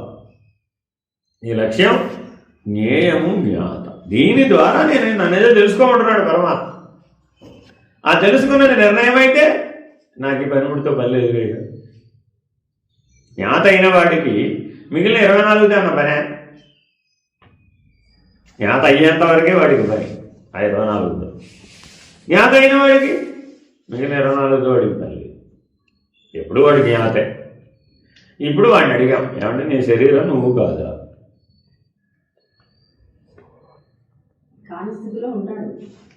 నీ శరీరం నువ్వు కాదా? అది భోగ్యము కాదు, యోగ్యము కాదు, కాబట్టి లేదు. నీ శరీరం నువ్వు కాదా? జ్ఞాతను అడిగాం, భోగి అని అడగలేదు, జ్ఞాతను అడిగాం. నీ శరీరం నువ్వు కాదా? ఎవరిని అడుగుతున్నావు? జ్ఞాత. జ్ఞాతను అడుగుతున్నావు. జ్ఞాత సాంఖ్య విధానంలో చెప్తాం మనం, ప్రత్యేగాత్మ. ఆ జ్ఞాతను అడిగాం, నీ శరీరం నువ్వు కాదా? నీ శరీరం నువ్వు కాదా? శరీరమే లేదు, శరీరమే లేదు. జ్ఞాత ఏం ఆన్సర్ చెప్తాడు? జ్ఞాత ఏం చెప్తాడు సమాధానం? నేను లేకపోతే శరీరం లేదు. జ్ఞాత ఏం చెప్తాడు సమాధానం? అన్నిటి యందు నేనే ఉన్నాను, అన్నీ నాలోనే ఉన్నాయి. ఆత్మ. ఆత్మ జ్ఞాత ప్రత్యేగాత్మని అప్పటికే సూచించడం, స్ఫురించడం లేదు. ఆ 24 తనలోనివేగా, జ్ఞాతలో నుంచే కదండి ఉద్భవించినాయి. మళ్ళీ ఎవరిలో కలిసిపోయినాయి? కాబట్టి ఏ నిర్ణయంలో ఉంటాడు ఎప్పుడు కూడా? ఈ శరీరం నాలో నుంచే ఉద్భవించింది, ఈ పంచకోశాలు నాలో నుంచే ఉద్భవించినాయి. మళ్ళీ ఎవరిలో కలిసిపోతున్నాయి? నాలోనే కలిసిపోతున్నాయి. నేను ఎప్పుడు ఉన్నాను, శరీరం లేకముందు ఉన్నాను, శరీరం ధరించినప్పుడు ఉన్నాను, శరీరం వల్ల నాలో లయమైపోయినప్పుడు కూడా ఉన్నాను నేను అన్నాడు జ్ఞాత. ఎందుకని అవన్నీ నాలోనే ఉన్నాయి, అన్నీ నాలోనే ఉన్నాయి, అన్నింటిలో నేను ఉన్నాను. 24లో ఎక్కడ లేడు జ్ఞాత? అసలు జ్ఞాత లేకపోతే 24కి ఉనికేది లేదు కదా. కాబట్టి సాంఖ్య విచారణ చాలా క్రిటికల్గా అర్థం చేసుకోవాలి. అప్పుడు ఏమయ్యాడు? నేను సర్వదా జ్ఞాతనే, నేను భోగిని కాదు, యోగిని కాదు. నేను అర్థమైంది. అప్పుడు వచ్చావు. ఇప్పుడే ఏమయ్యా, ఆ 24 లేకముందు ఉన్నాం అంటున్నాం, ఆ 24 ధరించినప్పుడు కూడా ఉన్నాను అంటున్నాం, ఆ 24 లయమైనప్పుడు కూడా ఉన్నాను అంటున్నాం. పంచకోశాలు కానంటున్నాం. జ్ఞాత పంచకోశాలు కూడా కాదుగా. జ్ఞాత లక్షణం ఏంటి? పంచకోశ వ్యతిరిక్త అన్నా. ఆఖరి మెట్టు అవస్థాత్రయ సాక్షి. అప్పుడే ఎక్కడ దాకా పోయావు? ఈ మొదటి మెట్టు పంచకోశ వ్యతిరిక్త. ఇంకేమిటాయా నీ లక్షణాలు? శరీరత్రయ లక్షణ, తాపత్రయ వినిర్ముక్త, గుణత్రయాతీత, అవస్థాత్రయ సాక్షి, సచ్చిదానంద ఆత్మ. అవేనండి నా లక్షణాలు. ఇప్పుడు తన గురించి తాను చెప్పాడంటావా, వేరే వారి గురించి చెప్పాడంటావా? తన గురించి. తన గురించి తాను చెప్పాడా, వేరే వారి గురించి చెప్పాడా? ఒకటే. తన గురించి తాను చెప్పాడంటవా, వేరే వారి గురించి చెప్పాడంటవా? రెండోది అన్నిట్లో తానే అన్ని దాంట్లో ఏకం ద్వి బహు అంటానికి లేదు అక్కడ. లేదు. ఎందుకని ముందాకే చెప్పేశాడు స్టేట్మెంట్, అన్నింటా నేను ఉన్నాను, అన్నీ నాలో ఉన్నాయి. అదేనండి. త్రిమూర్తులు అందరూ ఎక్కడ ఉన్నారు? త్రిమూర్తులు ఎక్కడ ఉన్నారు? అన్నిట్లో తానే ఉన్నాం. అన్నిటా ఉన్నారు, వాళ్ళలోనే అంతా ఉంది. ఈ సృష్టి అంతా కూడా ఎందులో ఉంది? ఆ త్రిమూర్తుల్లోనే ఉంది. కాబట్టే సృష్టి స్థితి లయాలు ప్రతి దేహంలోనూ జరుగుతుంది. సృష్టి స్థితి లయాలు ప్రతి దేహంలో జరగడం లేదా? జరుగుతుంది. ఎక్కడ ఎలా జరుగుతుంది? ఆ త్రిమూర్తులు నడిపిస్తున్నారు. ఆ సమయంలో వాళ్ళు అంతేనా కాదు? ఆ లక్షణం పేరు త్రిమూర్తులు. ఇలా లక్షణమా రూపమా? రూపం బ్రహ్మగారు తెల్లగా ఉంటాడు, నల్లగా ఉంటాడు. విష్ణుమూర్తి నల్లగా ఉంటాడు, తెల్లగా ఉంటాడా? ఈశ్వరుడు నల్లగా ఉంటాడా, తెల్లగా ఉంటాడా? లక్షణం. ఆ మూడు లక్షణాలు. అంతేగాని అలా నువ్వు అర్థం చేసుకోలేవని ఆ లక్షణాలని ఒక రూపాన్ని చూపెట్టి నీకు అందిస్తున్నావు. పిల్లవాడికి చెప్తున్నావు, వెంకటేశ్వర స్వామిని చూసి రావాలని వెళ్ళి అని పుట్టు వెంట్రుకలు తీసుకోవడానికి బయలుదేరినటువంటి సంవత్సరం పిల్లాడికి చెప్తున్నాడు. ఎలా అర్థమవుతాడు వెంకటేశ్వర స్వామి? 7 కొండల పైన ఉంటాడు రా బాబు, పెద్ద నామాలు పెట్టుకుని ఉంటాడు రా నాయన, టాప్ టు బాటం అంతా సువర్ణాభరణాలు, బంగారమే బంగారం. ఇప్పుడు అవన్నీ ఏంటి? ఆయన విశేషణాలు. అది ఆయన కాదు, అది అవేనా ఆయన కాదుగా. కానీ ఈ పిల్లవాడు ఆ మూడు ఊహించుకోవడానికి ప్రయత్నం చేశాడు. సంవత్సరంలో పిల్లవాడు అవుతుందంట, వాడు అంటున్నట్టవా? ఏం చేశాడు? ఈ పక్కనే ఒక చిత్రకారుడు ఉన్నాడు, చెప్తున్నావుగా, నరేట్ చేస్తున్నావుగా, మనిషి బొమ్మకి ఇవన్నీ తగిలించేసి ఇదిగో ఇది అని ఆ సంవత్సరం పోల్చుకున్నట్టు. కరెక్ట్ కరెక్ట్, మ్యాచ్ అయింది. అర్థమే నా వెంకటేశ్వరుడు అంటే ఎవరికి? సంవత్సరం. అంటే దైవాన్ని సాకార సగుణమూర్తిగా అర్థం చేసుకోగలిగిన వాడి వికాసం ఎంత వయసు? మళ్ళీ 1 year. మరి మనం ఇప్పుడు అంతర్ముఖంలో ఈశ్వర సాక్షాత్కారాన్ని పొందాలి అని అంటున్నాం. సాకార సగుణ సాక్షాత్కారమా, నిరాకార నిర్గుణ సాక్షాత్కారమా? అంటే సాక్షాత్కారం వివిధములు. ఏది పొందుతాం? రెండు ఉత్తమమే. సాకార సగుణ సాక్షాత్కారము ఉత్తమమే, ఆ నిర్గుణ నిరాకార సాక్షాత్కారం కూడా ఉత్తమమే. అధమం అంటానికి వీళ్ళు. ఎందుకంటే అసలు మీకు బహిర్ముఖంలో సాధ్యపడదుగా. ఆ సాక్షాత్కారం అనేది అంతర్ముఖంలోనే సాధ్యపడుతుంది తప్ప బహిర్ముఖంలో సాధ్యపడదు. మరి ఇప్పుడు ఆ దశ దాకా చేరుకున్నాడంటే కనీసం వాడు భోగి యోగి కాకుండా ఇప్పుడు ఏ స్థాయికి చేరుకున్నాడు? జ్ఞాత స్థాయికి చేరుకున్నాడు. అంటే సాక్షాత్కారం పొందిన వాడెవడు వాడే జ్ఞాత. ఇప్పుడు ఎవరిని దర్శించావయ్యా నువ్వు? ఎవరిని దర్శించావు? అందరిలోనూ ఉన్నాడు, ఆయనలోనూ ఉన్నాడు, అందరిలోనూ ఉన్నాడు, వేరేగా ఎక్కడ లేదు. ఎవరిని దర్శించావు? ఎవరిని దర్శించావు? కానీ వాడికి అప్పుడు మరి అలా లేదుగా. నాకు వెంకటేశ్వరుడు కనబడ్డాడు, నాకు విశ్వేశ్వరుడు కనబడ్డాడు, నాకు రాముడు కనబడ్డాడు. హనుమంతుడు హృదయాన్ని చీల్చి చూపెట్టాడండి. సగుణ సాకార సాక్షాత్కారం. ఆ ఘట్టం మనకు ఎట్లా కనిపిస్తుంది? అనన్య భక్తి అన్నా లేదా?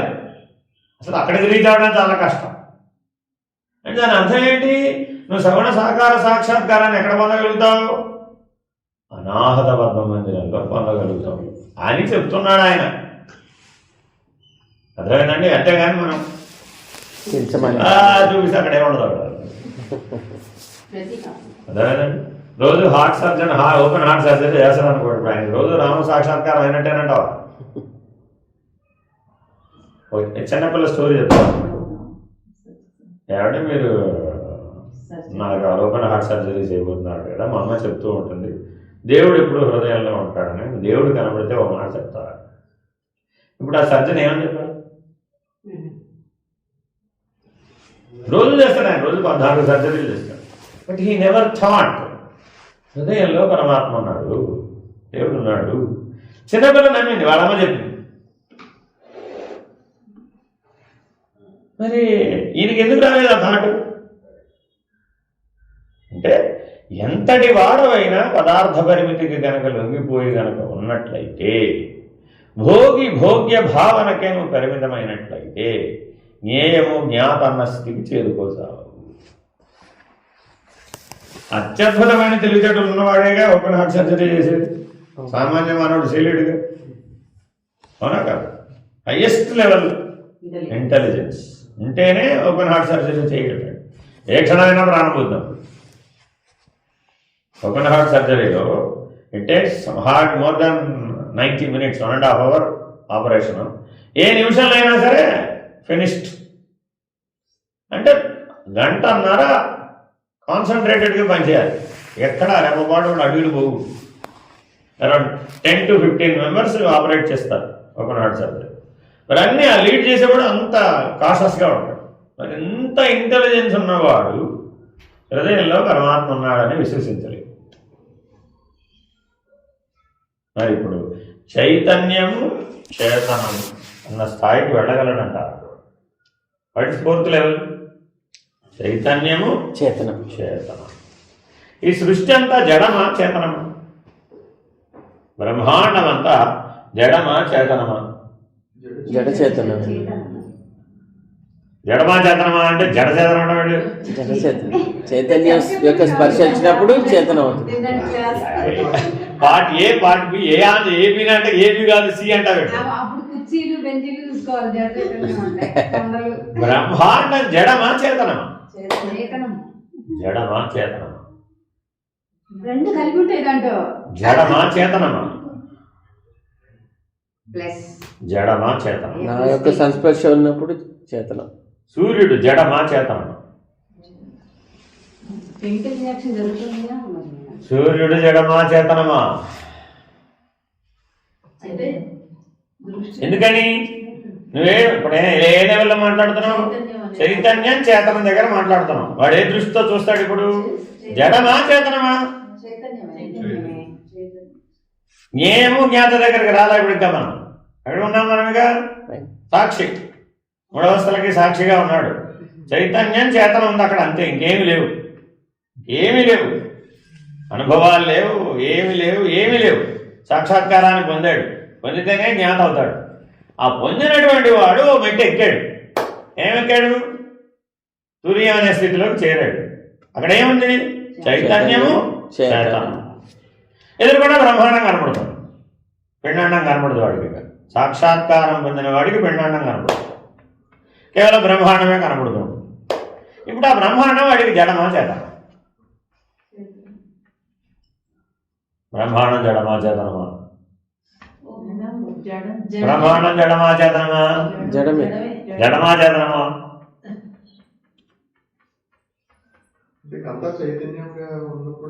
బట్ సాక్షాత్కారం ఏం చెప్తుంది? తానే అంతటి సర్వవ్యాపి మహేశ్వర. సాక్షాత్కార అనుభవం ఏం చెప్తుంది? తానే అంతటి సర్వవ్యాపి మహేశ్వర. మరి మహేశ్వరుడు జడమా చేతనమా? మహేశ్వరుడు జడమా చేతనమా? జడం కాదా? అంతటా వ్యాపించి ఉన్నవాడు జడంలో లేకపోవడం ఏంటి? జడచేతనం అంటే జీవుడు కదా, చిజ్జడ గ్రంథి కదా. అది జడము చేతనము అంటే అదేగా జీవుడు అంటే. మరి ఇప్పుడు మహేశ్వరుడు చేసి ఎక్కడ పెట్టావు అంటే పంచీకృత భాగం అపంచీకృత భాగం ఉంది రెండుగా. మళ్ళీ సాంఖ్య విద్యాభ్యాసం. ఇప్పుడు మనం సాంఖ్యంలో మాట్లాడుతున్నామా, తారకంలో మాట్లాడుతున్నాం, అమనస్కంలో మాట్లాడుతున్నామా? చైతన్యం చేతనం అంటే అమనస్క భావంలో కూడా సాంఖ్య విచారణ ఎలా చేయగలం? ఇంద్రియాలు లేవు. ఇంకా అక్కడ జడము చేతనం అన్నది ఇది లేకుండా ఉంది. జడ చేతన శూన్యం, రెండు లేదు. ఆ శూన్యం అన్నమాట మీ నోటని చెప్పించడానికి నానా కష్టాలు పడుతున్నారు. స్ఫురించదండి, మీకు స్ఫురించదని చెప్పడం నా ఉద్దేశం. నీకు ఆ అనుభవం లేకపోతే నీకు ఆ మాట స్ఫురించదు, సందేహం లేదంట. దట్ ఈస్ ఈక్వల్ టు తురియం. నీ ఎదురుకుండా అంతా పరిచయం ఉంటుంది, కనబడదు. దట్ ఈస్ ఈక్వల్ టు తురియం. అంతే. ఇందాక పొద్దునే చెప్పింది, అంతా ఎక్కడ కొట్టిందంటే ఇందాక అక్కడ ఎదురుకుండానే ఉందని కనబడలేదన్నావు కదా. ఓహో, ఇది దాని విషయం. ఇది బ్రహ్మాండం అంతా ఎదురుకుండానే ఉంటుంది, స్ఫురించదు. లేదన్నా శూన్యంలో లేదు అంతవరకు అంతే. ఆ లేదుకి చాలా స్థాయిలు ఉంటాయి. ఎక్కడి నుంచి మొదలన్నమాట. ఆ తురియం నుంచి నువ్వు లేదు లేదంట మొదలు పెడతావు. అంతవరకు అలా అన్నావు.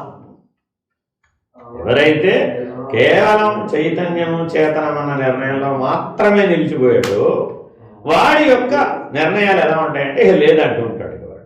వాడు ఏదన్నా అడిగి జడమా చేతనమా?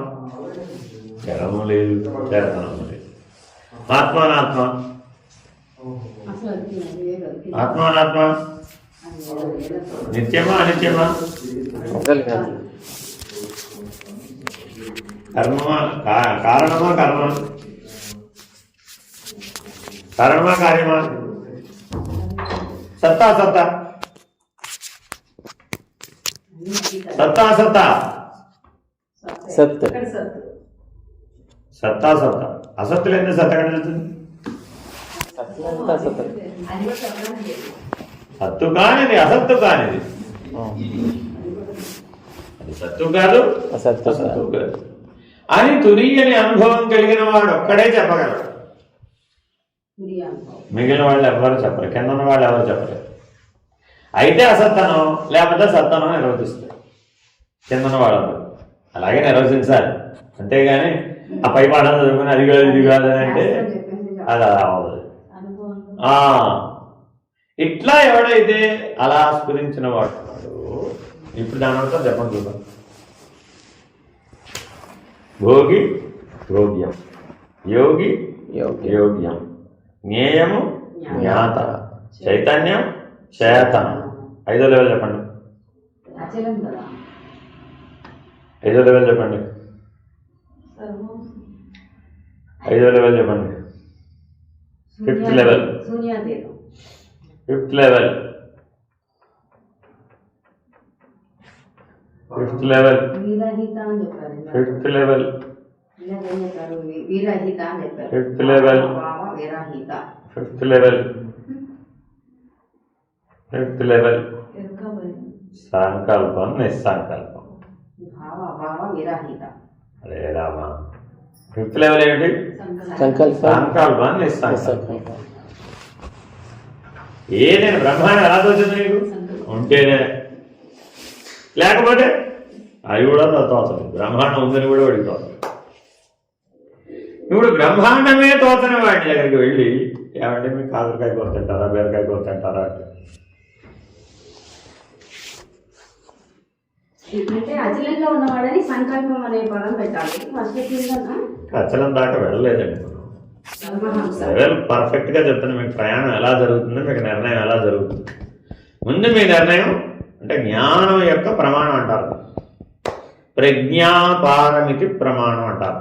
అంటే ప్రజ్ఞ మొట్టమొదటి ఎలా ఉంటుంది? ఈ జీవితం ప్రాథమికమైన ప్రజ్ఞా వికాసం ఎలా వస్తుందంటే భోగి భోగ్యం. నెక్స్ట్ లెవెల్ యోగి యోగి. నెక్స్ట్ లెవెల్ జ్ఞేయము జ్ఞాత. నెక్స్ట్ లెవెల్ చేతనము చైతన్యము. నెక్స్ట్ లెవెల్ సంకల్పము సంకల్పం నిస్సంకల్పం. నెక్స్ట్ లెవెల్ సంకల్ప రహితము. నెక్స్ట్ లెవెల్ నెక్స్ట్ లెవెల్ సంకల్పం దగ్గర సగుణ ఈశ్వరుడు నెక్స్ట్ ఎలా కావాలంటే అలా పెడుగు, నువ్వు ఎలా భావిస్తే అలా కనబడతాడు. అంటే బ్రహ్మాండం చేశాడు కాబట్టి సగుణం అవుతుంది. అదంతా మన శాస్త్రం జరుగుతుంది. దీని ఏమన్నారు? ఈ సూత్రాన్ని ఏమన్నారు? నిర్గుణ నిరాకార ప్రజ్ఞాపారంతి. ప్రజ్ఞ వికాసం ఎలా చెందుతుంది అంతే. అంతేగా సృష్టి అంతా ప్రజ్ఞా వికాసమేనండి, గుర్తుపెట్టుకోండి. సృష్టి అంతా ప్రజ్ఞా వికాసమే. మామిడి చెట్టు లాగా ఎలా ఉంది? అందులో ఆ ప్రజ్ఞ ఉంది. వేప చెట్టు లాగా ఎలా ఉంది? అందులో ఆ ప్రజ్ఞ. దేవతలుగా ఎందుకున్నారు? అలా ప్రజ్ఞా వికాసం. రాక్షసులుగా ఎందుకున్నారు? వాడి ప్రజ్ఞా వికాసం అంతవరకే. మానవులుగా ఎందుకున్నారు? వాడా ప్రజ్ఞా వికాసానికి కలిగి. కాబట్టి ప్రజ్ఞా వికాసానికే మనం పేర్లు పెడుతున్నాం వాస్తవాన్ని. మనం అర్థం చేసుకోవడానికి.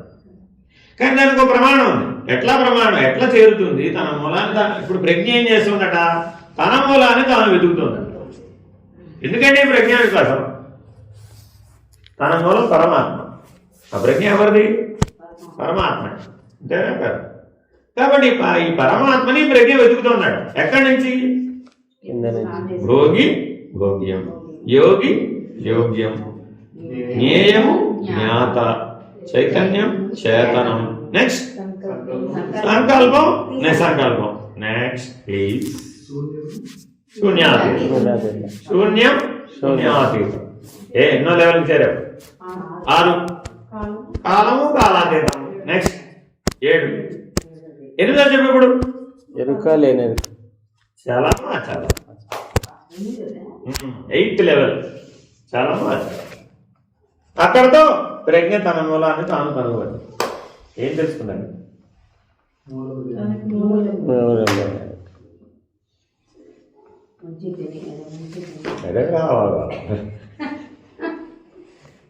అర్థమైందండి? కాబట్టి ఇప్పుడు ఏమైంది?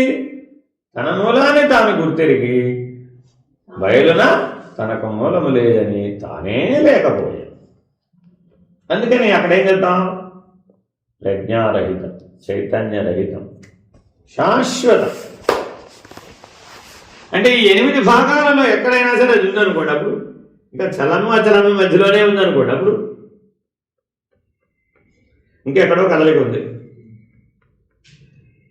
అచలమే, శాంతం అచలమే, అది బయలే అన్నారు, పరబాహ్యమే. అందుకని వాళ్ళు ఏం చేశారు?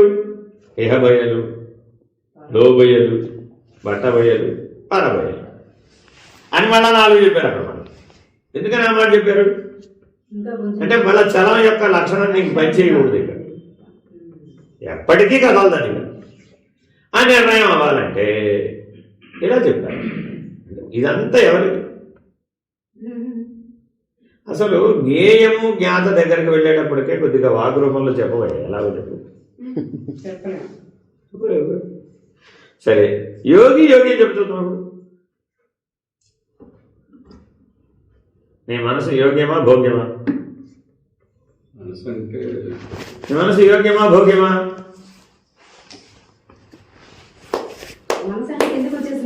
నీ మనసు యోగ్యమా భోగ్యమా? యోగ్యమా భోగ్యమా? యోగ్యమా భోగ్యమా? ఎక్కడి నుంచి చెప్తున్నారు? బుద్ధిలోకి వెళ్తేనే యోగ్యం. బుద్ధి ఉంటేనే, బుద్ధి ఉంటేనే యోగ్యం. యోగ్యమా భోగ్యమా?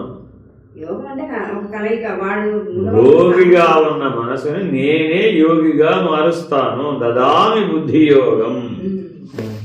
కనీసం బుద్ధిలోకైనా రావాలి. దదామి బుద్ధి యోగం. నేను ఇవ్వాలయ్యా బాబు అంటే ఇప్పుడు మనసుని ఎవరైందో లగ్నం చేయాలి? పరమాత్మ చేస్తే ఆయన నీకు బుద్ధి యోగాన్ని ఇస్తాడు. ఇస్తే అదే మనస్సు భోగ్యం కాస్త ఏమైంది? యోగ్యమైంది. ఇప్పుడు ఆ పని కూడా పనికి వస్తున్నా పని కదా.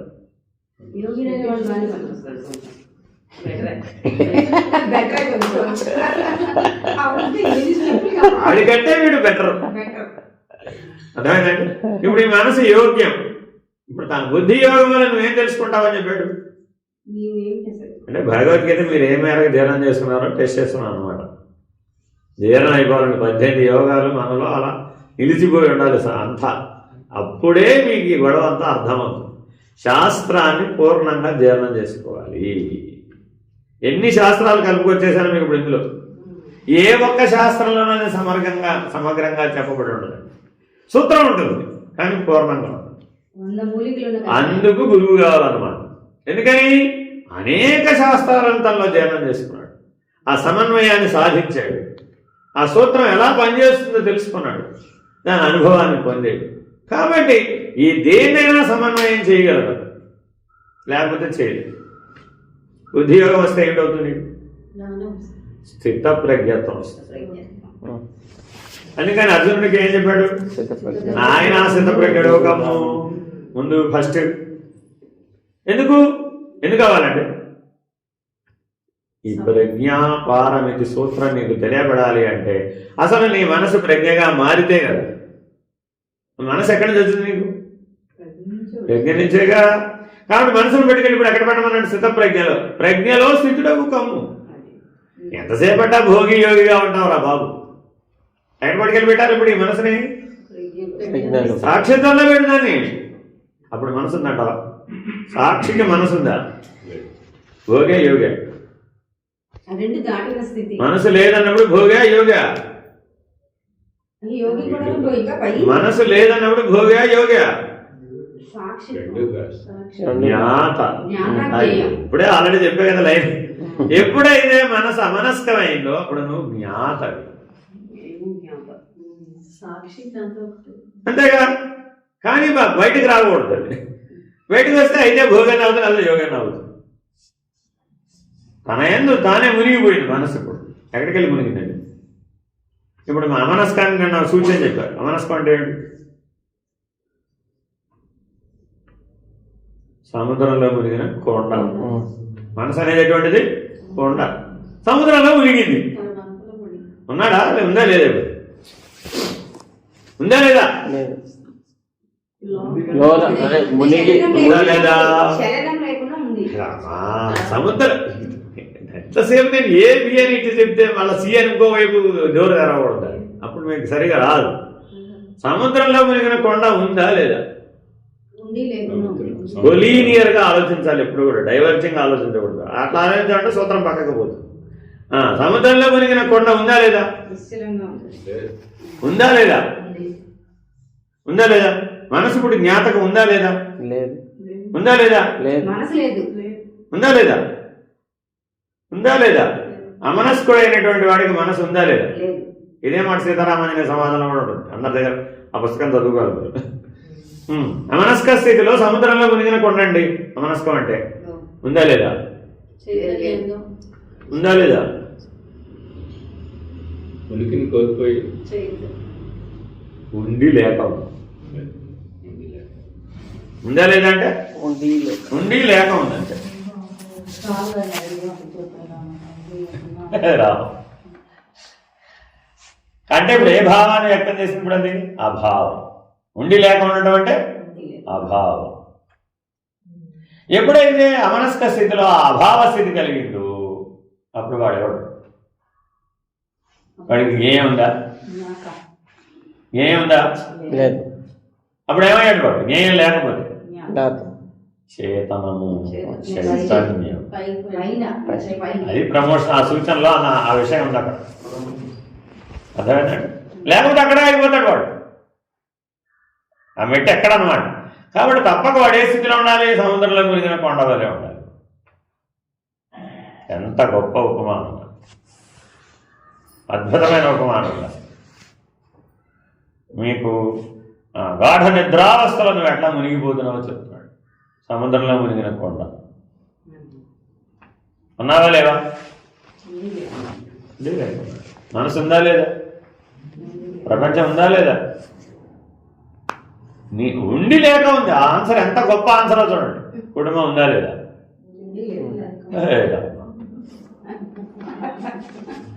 అంటే ఇప్పుడు మనం వర్రీ అయ్యేవన్నీ దేనికోసం వర్రీ అవుతున్నాం?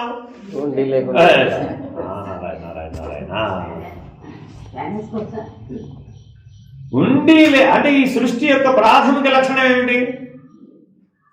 ఉండి లేదు. ఈ మొత్తం సృష్టికి ఒక లక్షణం ఉందండి. ఏమిటది? ఉండి లేక లక్షణం. అదే మరి. అందుకే అప్పుడు ఏమైంది? చైతన్యము చేతనము అన్న దగ్గరకు వస్తేనే నువ్వు బ్రహ్మసత్యం జగన్మిథ్య అంటారు. జ్ఞేయము జ్ఞాత అనాలి అక్కడ మళ్ళీ. ఎందుకంటే మునిగిపోయిన కొండనే అనుకుంటు. మునిగిపోయిన కొండ నువ్వేనా? మునిగిపోయిన కొండ నువ్వా? సముద్రం నువ్వా?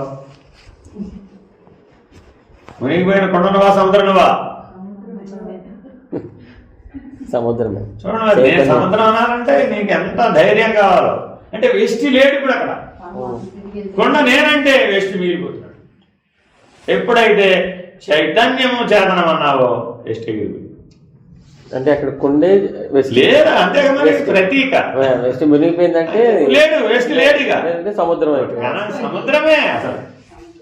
ఉన్నది సముద్రమేగా. ఇప్పుడు అవసరమైతే వాడతాం. అవునండి, ఈ బ్రహ్మాండ సృష్టిలో నువ్వు పిండాండం ఉందా లేదా? అదే ఉండేది. అంతే. పిండాండం అనేది కొండ, అవునండి. బ్రహ్మాండం అనేది సముద్రం. మునిగింది. కొండ లోపల ఏముంది? సముద్రమే.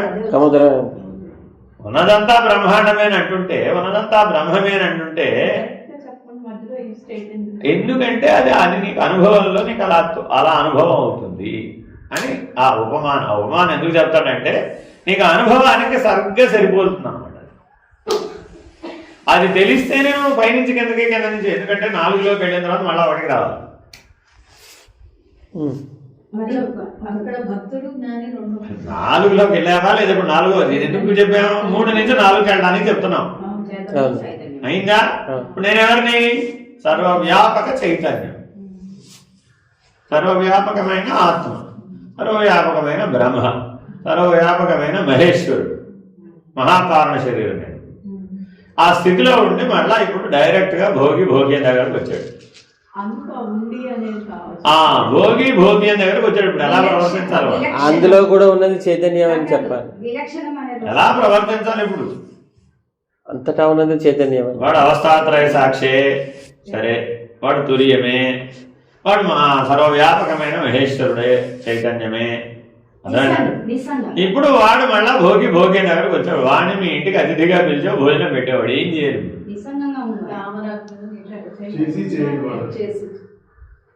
ఎందుకని? వాడి దృష్టి ఏమిటి? వాడి దృష్టి ఏమిటి? వాడి దృష్టి ఏమిటి? అంతటా తానే ఉన్నాడు. వాడి దృష్టి ఏమిటి? తాను వాడి దృష్టి ఏమిటి? వాడి దృష్టి ఏమిటి? వాడి దృష్టి ఏమిటి? బ్రహ్మం. వాడి దృష్టి ఏమిటి? అభావం.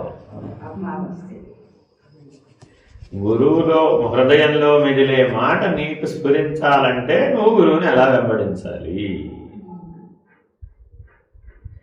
గురువు హృదయం ద్వారా ఇలా స్ఫురింపజేస్తాడు. ఏదో మాటగా బయటకు చెప్తున్నాం. ఇది అభావం స్ఫురిస్తుంది.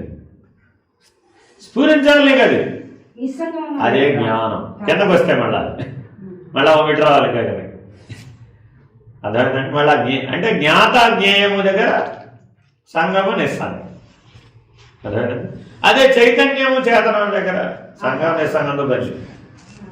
అదే అభావం. తుర్యనిష్ఠుడు ఎప్పుడు అభావ స్థితిలో ఉంటాడు.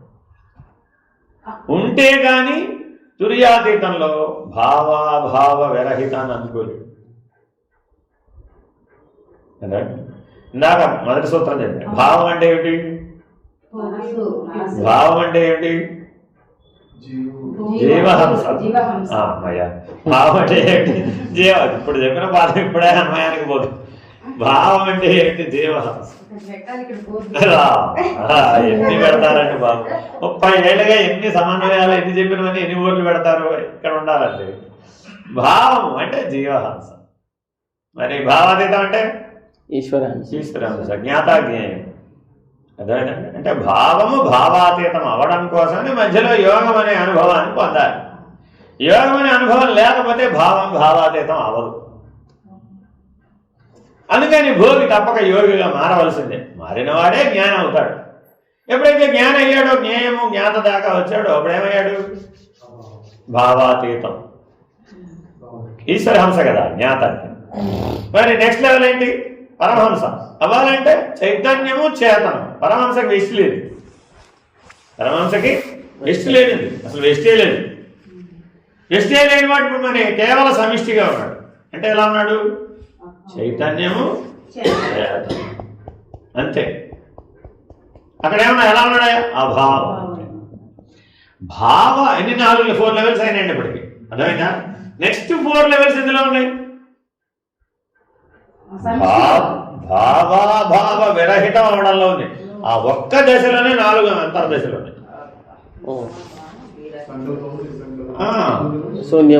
కాలము కాలాతీతము, చలము అచలము. ఆ 4 అవ్వాలి. ఆ 4 అవ్వడానికి కాలేన విందతి. కాబట్టి నువ్వు సాధన ద్వారా ఎక్కడ దాకా చేరవచ్చు? తురియం దాకా చేరవచ్చు.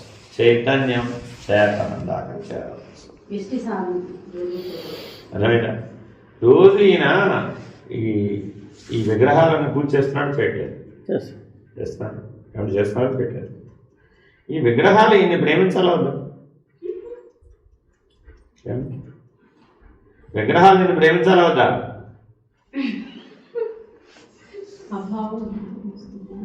విగ్రహాలు నిన్ను ప్రేమించాలా వద్దా? మీ జీవితంలో అసలు ఎప్పుడు మీకు ఇటువంటి ఆలోచనలు కానీ మాటలు కానీ స్మరణకు రావండి. అసలు మీరు విగ్రహాలు నిన్ను ప్రేమించాలా వద్దా? చైతన్య చేతన స్థితిలో నుంచి వచ్చేస్తుంది ఆయనకి విగ్రహాలు నిన్ను ప్రేమించాలా వద్దా? రిఫ్లెక్షన్ వస్తుంది ఆయనలో, అదంతా పరిణామం అది ప్రపంచంలో జీవులు ప్రేమించుకుంటున్నారు, మనుషులు ప్రేమించడం వీలవుతుంది. విగ్రహాలు మనుషులు ప్రేమించడం ఏమిటండి బాబు? వస్తుంది, రిఫ్లెక్షన్ వస్తుంది ఈశ్వరుడికి. విగ్రహాలు ఈయన ప్రేమించాలా వద్దా? అది పరిణామం. విగ్రహాలు ఈయన ప్రేమించదయ్యా, ప్రేమించవా? అదంతా నాకు అనవసరం అండి. ఆయన రోజు నిత్య పూజ చేస్తాం, మీరు కూడా మీ ఇంట్లో రోజు నిత్య పూజ చేస్తే విగ్రహాలు నిన్ను ప్రేమిస్తాయి. అదే చెప్తా, ఆ నాలుగు స్థితులు కావాలంటే ఇదే వస్తాయి. విగ్రహాలు నిన్ను ప్రేమిస్తాయి. ప్రేమిస్తాయి అంటే ఉంటుంది. చూడండి, విగ్రహారాధన వెనుకున్న సత్యం అన్నమాట ఇది. విగ్రహం నిన్ను ప్రేమిస్తుంది. ఎలా సాధ్యం? ఈ నాలుగు తురియంలో ఉండి చేస్తాయి. అంటే రోజు నిత్య పూజ చేసేవాడు ఆ విగ్రహాలు వాడిని ప్రేమిస్తాయి. వైబ్రేషన్స్ కూడా మార్పు ఉంటుంది ఇంటికి రాగానే. నాలో ఉన్నది అక్కడ రిఫ్లెక్ట్. విగ్రహాలు నిన్ను ప్రేమిస్తాయి. What you mean? ఇప్పుడు మనం ప్రేమని దేన్ని అంటున్నాం, ఇక్కడ ఏ ప్రేమని చెప్తున్నాడు? విగ్రహాలు ఏమని నువ్వు పూజ చేస్తున్నావు? పరమాత్మ. చేసేవాడెవరు? జీవాత్మ. చేస్తున్నవాడెవడు? నిత్య పూజ చేస్తున్నవాడు జీవాత్మ. ఎవరిని పూజ చేస్తున్నాడు? పరమాత్మను పూజ చేస్తున్నాడు. పరమాత్మ స్వరూపం ఏమిటి? అవి ఏమిస్తాయి? అవి దాని స్వరూపం ఏదో అదే ఇస్తాయి. కాబట్టి ఇప్పుడు విగ్రహాలు పూజ చేసేవాడిని ఏం చేయాలి? ప్రేమిస్తాయి, అంతే. దేన్నైనా నువ్వు పరమాత్మ స్వరూపంగా కనుక నువ్వు భావించినట్లయితే అది ఆ పరమాత్మ స్వరూపం నీకు ప్రేమనే ఇస్తుంది. అంటే ప్రేమ అంటే అక్కడ ఆయనలో ఏముంది అదే ఇస్తుంది. పరమాత్మగా భావిస్తేనే, గుర్తుపెట్టుకోండి, దేన్నైనా నువ్వు పరమాత్మగానే గనక భావిస్తే ఆ పరమాత్మ ప్రేమ స్వరూపం కాబట్టి నీకు ఇన్ రిటర్న్ ఏం తిరిగిస్తుంది? ఆ ప్రేమనే తిరిగిస్తుంది. Universal rule. నేను మాట్లాడేవన్నీ యూనివర్సల్ రూల్స్ అండి, సృష్టి ధర్మాలు. అవి ఎప్పటికీ ప్రేమిస్తుంది అంటే ఆ విగ్రహాలు పరమాత్మ ప్రేమను పొందిన వాడు ఏమవుతాడు? జ్ఞాని. పరమాత్మ ప్రేమను పొందిన వాడు ఏమవుతాడు? పరమాత్మే అవుతాడు. పరమాత్మ ప్రేమను పొందిన వాడు ఏమవుతాడు? కలిపేసుకుంటాడు. పరమాత్మే అవుతాడు. పరమాత్మ ప్రేమను పొందిన వాడు ఏమవుతాడు? అక్కడ స్థితులు చెప్పండి, 8 స్థితుల్లో అక్కడ పరమాత్మ ప్రేమను పొందిన వాడు ఏమవుతాడు? అద్వయం. పరమాత్మ ప్రేమను పొందిన వాడు ఏమవుతాడు? మనం కూడా అచలం అయిపోతాం. పరమాత్మ ప్రేమను పొందిన వాడు ఏమవుతాడు? వెతుక్కున్నారు అంతే. మీరు విన్న వాటిల్లో వెతుక్కుంటున్నారు. నా మాటలకి ఈ ప్రశ్నలకు ఆన్సర్ కావాలి అంటే మీకు సాధన అనుభవంలో ఆ స్థితి ఉంటేనే నీలోంచి ఆ వాక్యం స్ఫురిస్తుంది, లేకపోతే స్ఫురించదు. శబ్ద బ్రహ్మం నీలోంచి స్ఫురిస్తాడు. గుర్తుపెట్టుకోవాలి, నీలో ఈ బ్రహ్మం ఎలా ఉన్నాడు? శబ్ద బ్రహ్మమై ఉన్నాడు. నువ్వు హృదయాకాశ పరిధిలో ఉంటే తప్ప ఆ ప్రేమను తెలుసుకోలేవు. పరమాత్మ ప్రేమను పొందిన వాడేమవుతాడు? ఆ స్థితిని ఇస్తాడు. పరమాత్మ స్థితిని మనకు కూడా సాయుధ్యమును పొందుతాడు. ఎన్నిసార్లు విన్నారు మీరు సాలోక్య సామీప్య సారూప్య సాయుధ్యాల పాఠం? పరమాత్మ ప్రేమను పొందిన వాడు ఏమవుతాడు? భాగవతంలో అంతా కూడా ఏ కథ ఉంటాయి? పరమాత్మ ప్రేమను పొందడం ఎట్లాగో ఉంటుంది. అందులో రకరకాలు ఎన్ని ఎవరెలా అయినా ఆశ్రయించింది. ఎవరిని ఆశ్రయించారు? భగవంతుడిని. భగవంతుడి పరమాత్మగా. ఏ దృష్టి ఆశ్రయించారు? పరమాత్మ దృష్టి. అంతటా పరమాత్మ. అదేనండి, గోపికలకి అంతటా కృష్ణుడే. చెట్టు కృష్ణుడే, పుట్ట కృష్ణుడే, భర్త కృష్ణుడే, భార్య కృష్ణుడే, పిల్లలు కృష్ణుడే, సాయుధ్య స్థితి. ఆవులు కృష్ణుడే, గోవులు కృష్ణుడే, వత్సములు కృష్ణుడే. మరి కృష్ణుడు కానీ లేదే లేదు వాడికి. చూడండి, అందుకని గోపికలకి ఏ తత్వం చెప్పాము? ప్రేమతత్వం. అంతటా పరమాత్మని చూడటమే, దర్శించడమే, ఆ భావంలో మునిగిపోవడమే ప్రేమ. ఇప్పుడు మనం ప్రేమని పరిమితింపజేసామా, సర్వవ్యాపకం చేసామా? అయినండి, సర్వవ్యాపకం అయితే వాడు ఏ స్థితిని పొందాలి? సాలోక్యమా, సామీప్యమా, సారూప్యమా, సాయుధ్యమా? ఎందుకని వెష్టి లేడుగా. వెష్టి ఉంటేనే, అందుకే సాలోక్య సామీప్య సారూప్యాలు వెష్టికి అన్వయం, సర్వవ్యాపకానికి సాయుధ్యం. సాయుధ్యం రావాలంటే అద్వైత స్థితి అనుభవం కలగాల్సింది. అయితే అది వస్తేనే. అంటే జ్ఞాని, జ్ఞేయము జ్ఞాత అన్నారు కదా, ఆ జ్ఞాత ఏ స్థితిలో ఉన్నాడు? ఎప్పుడు కూడా అంతటా పరమాత్మను దర్శిస్తాడు, సాయుధ్య స్థితిలో ఉంటాడు. సాయుధ్యం నిర్ణయం అవ్వగానే వాడు చైతన్యము చేతనంగా మారిపోతాడు.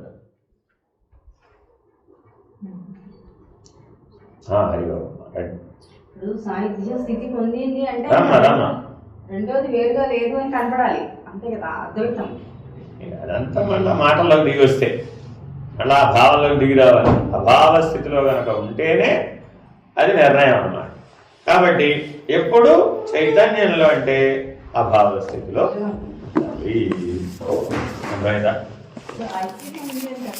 ఎలా ఎలా అసలు ఐక్యత ఎలా ఉంది? అక్కడ ఉన్నది ఒకటేగా, రెండుంటేనే ఐక్యత కదమ్మా. కానీ మనం సాహిత్యాన్ని ఎక్కడ చెప్తున్నాం? జీవ బ్రహ్మ ఐక్యమని, జీవేశ్వర ఐక్యమని వాచ్యార్థం. నిజానికి అసలు అక్కడ అనుభవ స్థితి లక్ష్యార్థం ఎలా ఉంది? ఉన్నది పరమాత్మే కదా. అంతటా పరమాత్మను దర్శించేవాడికి వాడు కూడా ఎవరు? నిత్య పూజ చేయాలా? అందరు ఏమంటున్నారు? ఏంటంటే మళ్ళా పూజల్లోకి వచ్చారండి. అయ్యో, మహర్షులు ఎవరు ప్రతిపాదించారండి? ఋషి ప్రణీతం.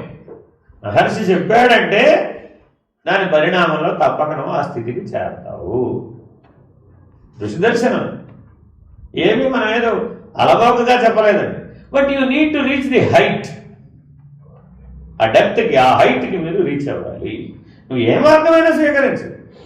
ఆ తత్వ విచారణ చేసేవాడేమో గొప్ప అన్నం, పూజ చేసేవాడు తక్కువ అని అనుకోవడం తప్పు. పరమాత్మ అంతటా ఒకటి కదా, ఒకటేనా కాదు. తల్లి గర్భంలో ఉన్న శిశువు పరమాత్మ కదా, తల్లి పరమాత్మ కదా, అంతేనా కదా. మరి అలా ఉండాలో ఉండాలి. ఇలా జాగ్రత్తగా గ్రహించాలి. అందుకని వేదాంతార్థమును గ్రహించాలి. అంటే you have to understand between the lines. ఆ రహస్యాన్ని తత్వజ్ఞానం ద్వారా, తత్వ రహస్యాన్ని ఎరగడం ద్వారా, మనం దర్శనం ద్వారా గ్రహించాలి. లేవ హరి ఓం.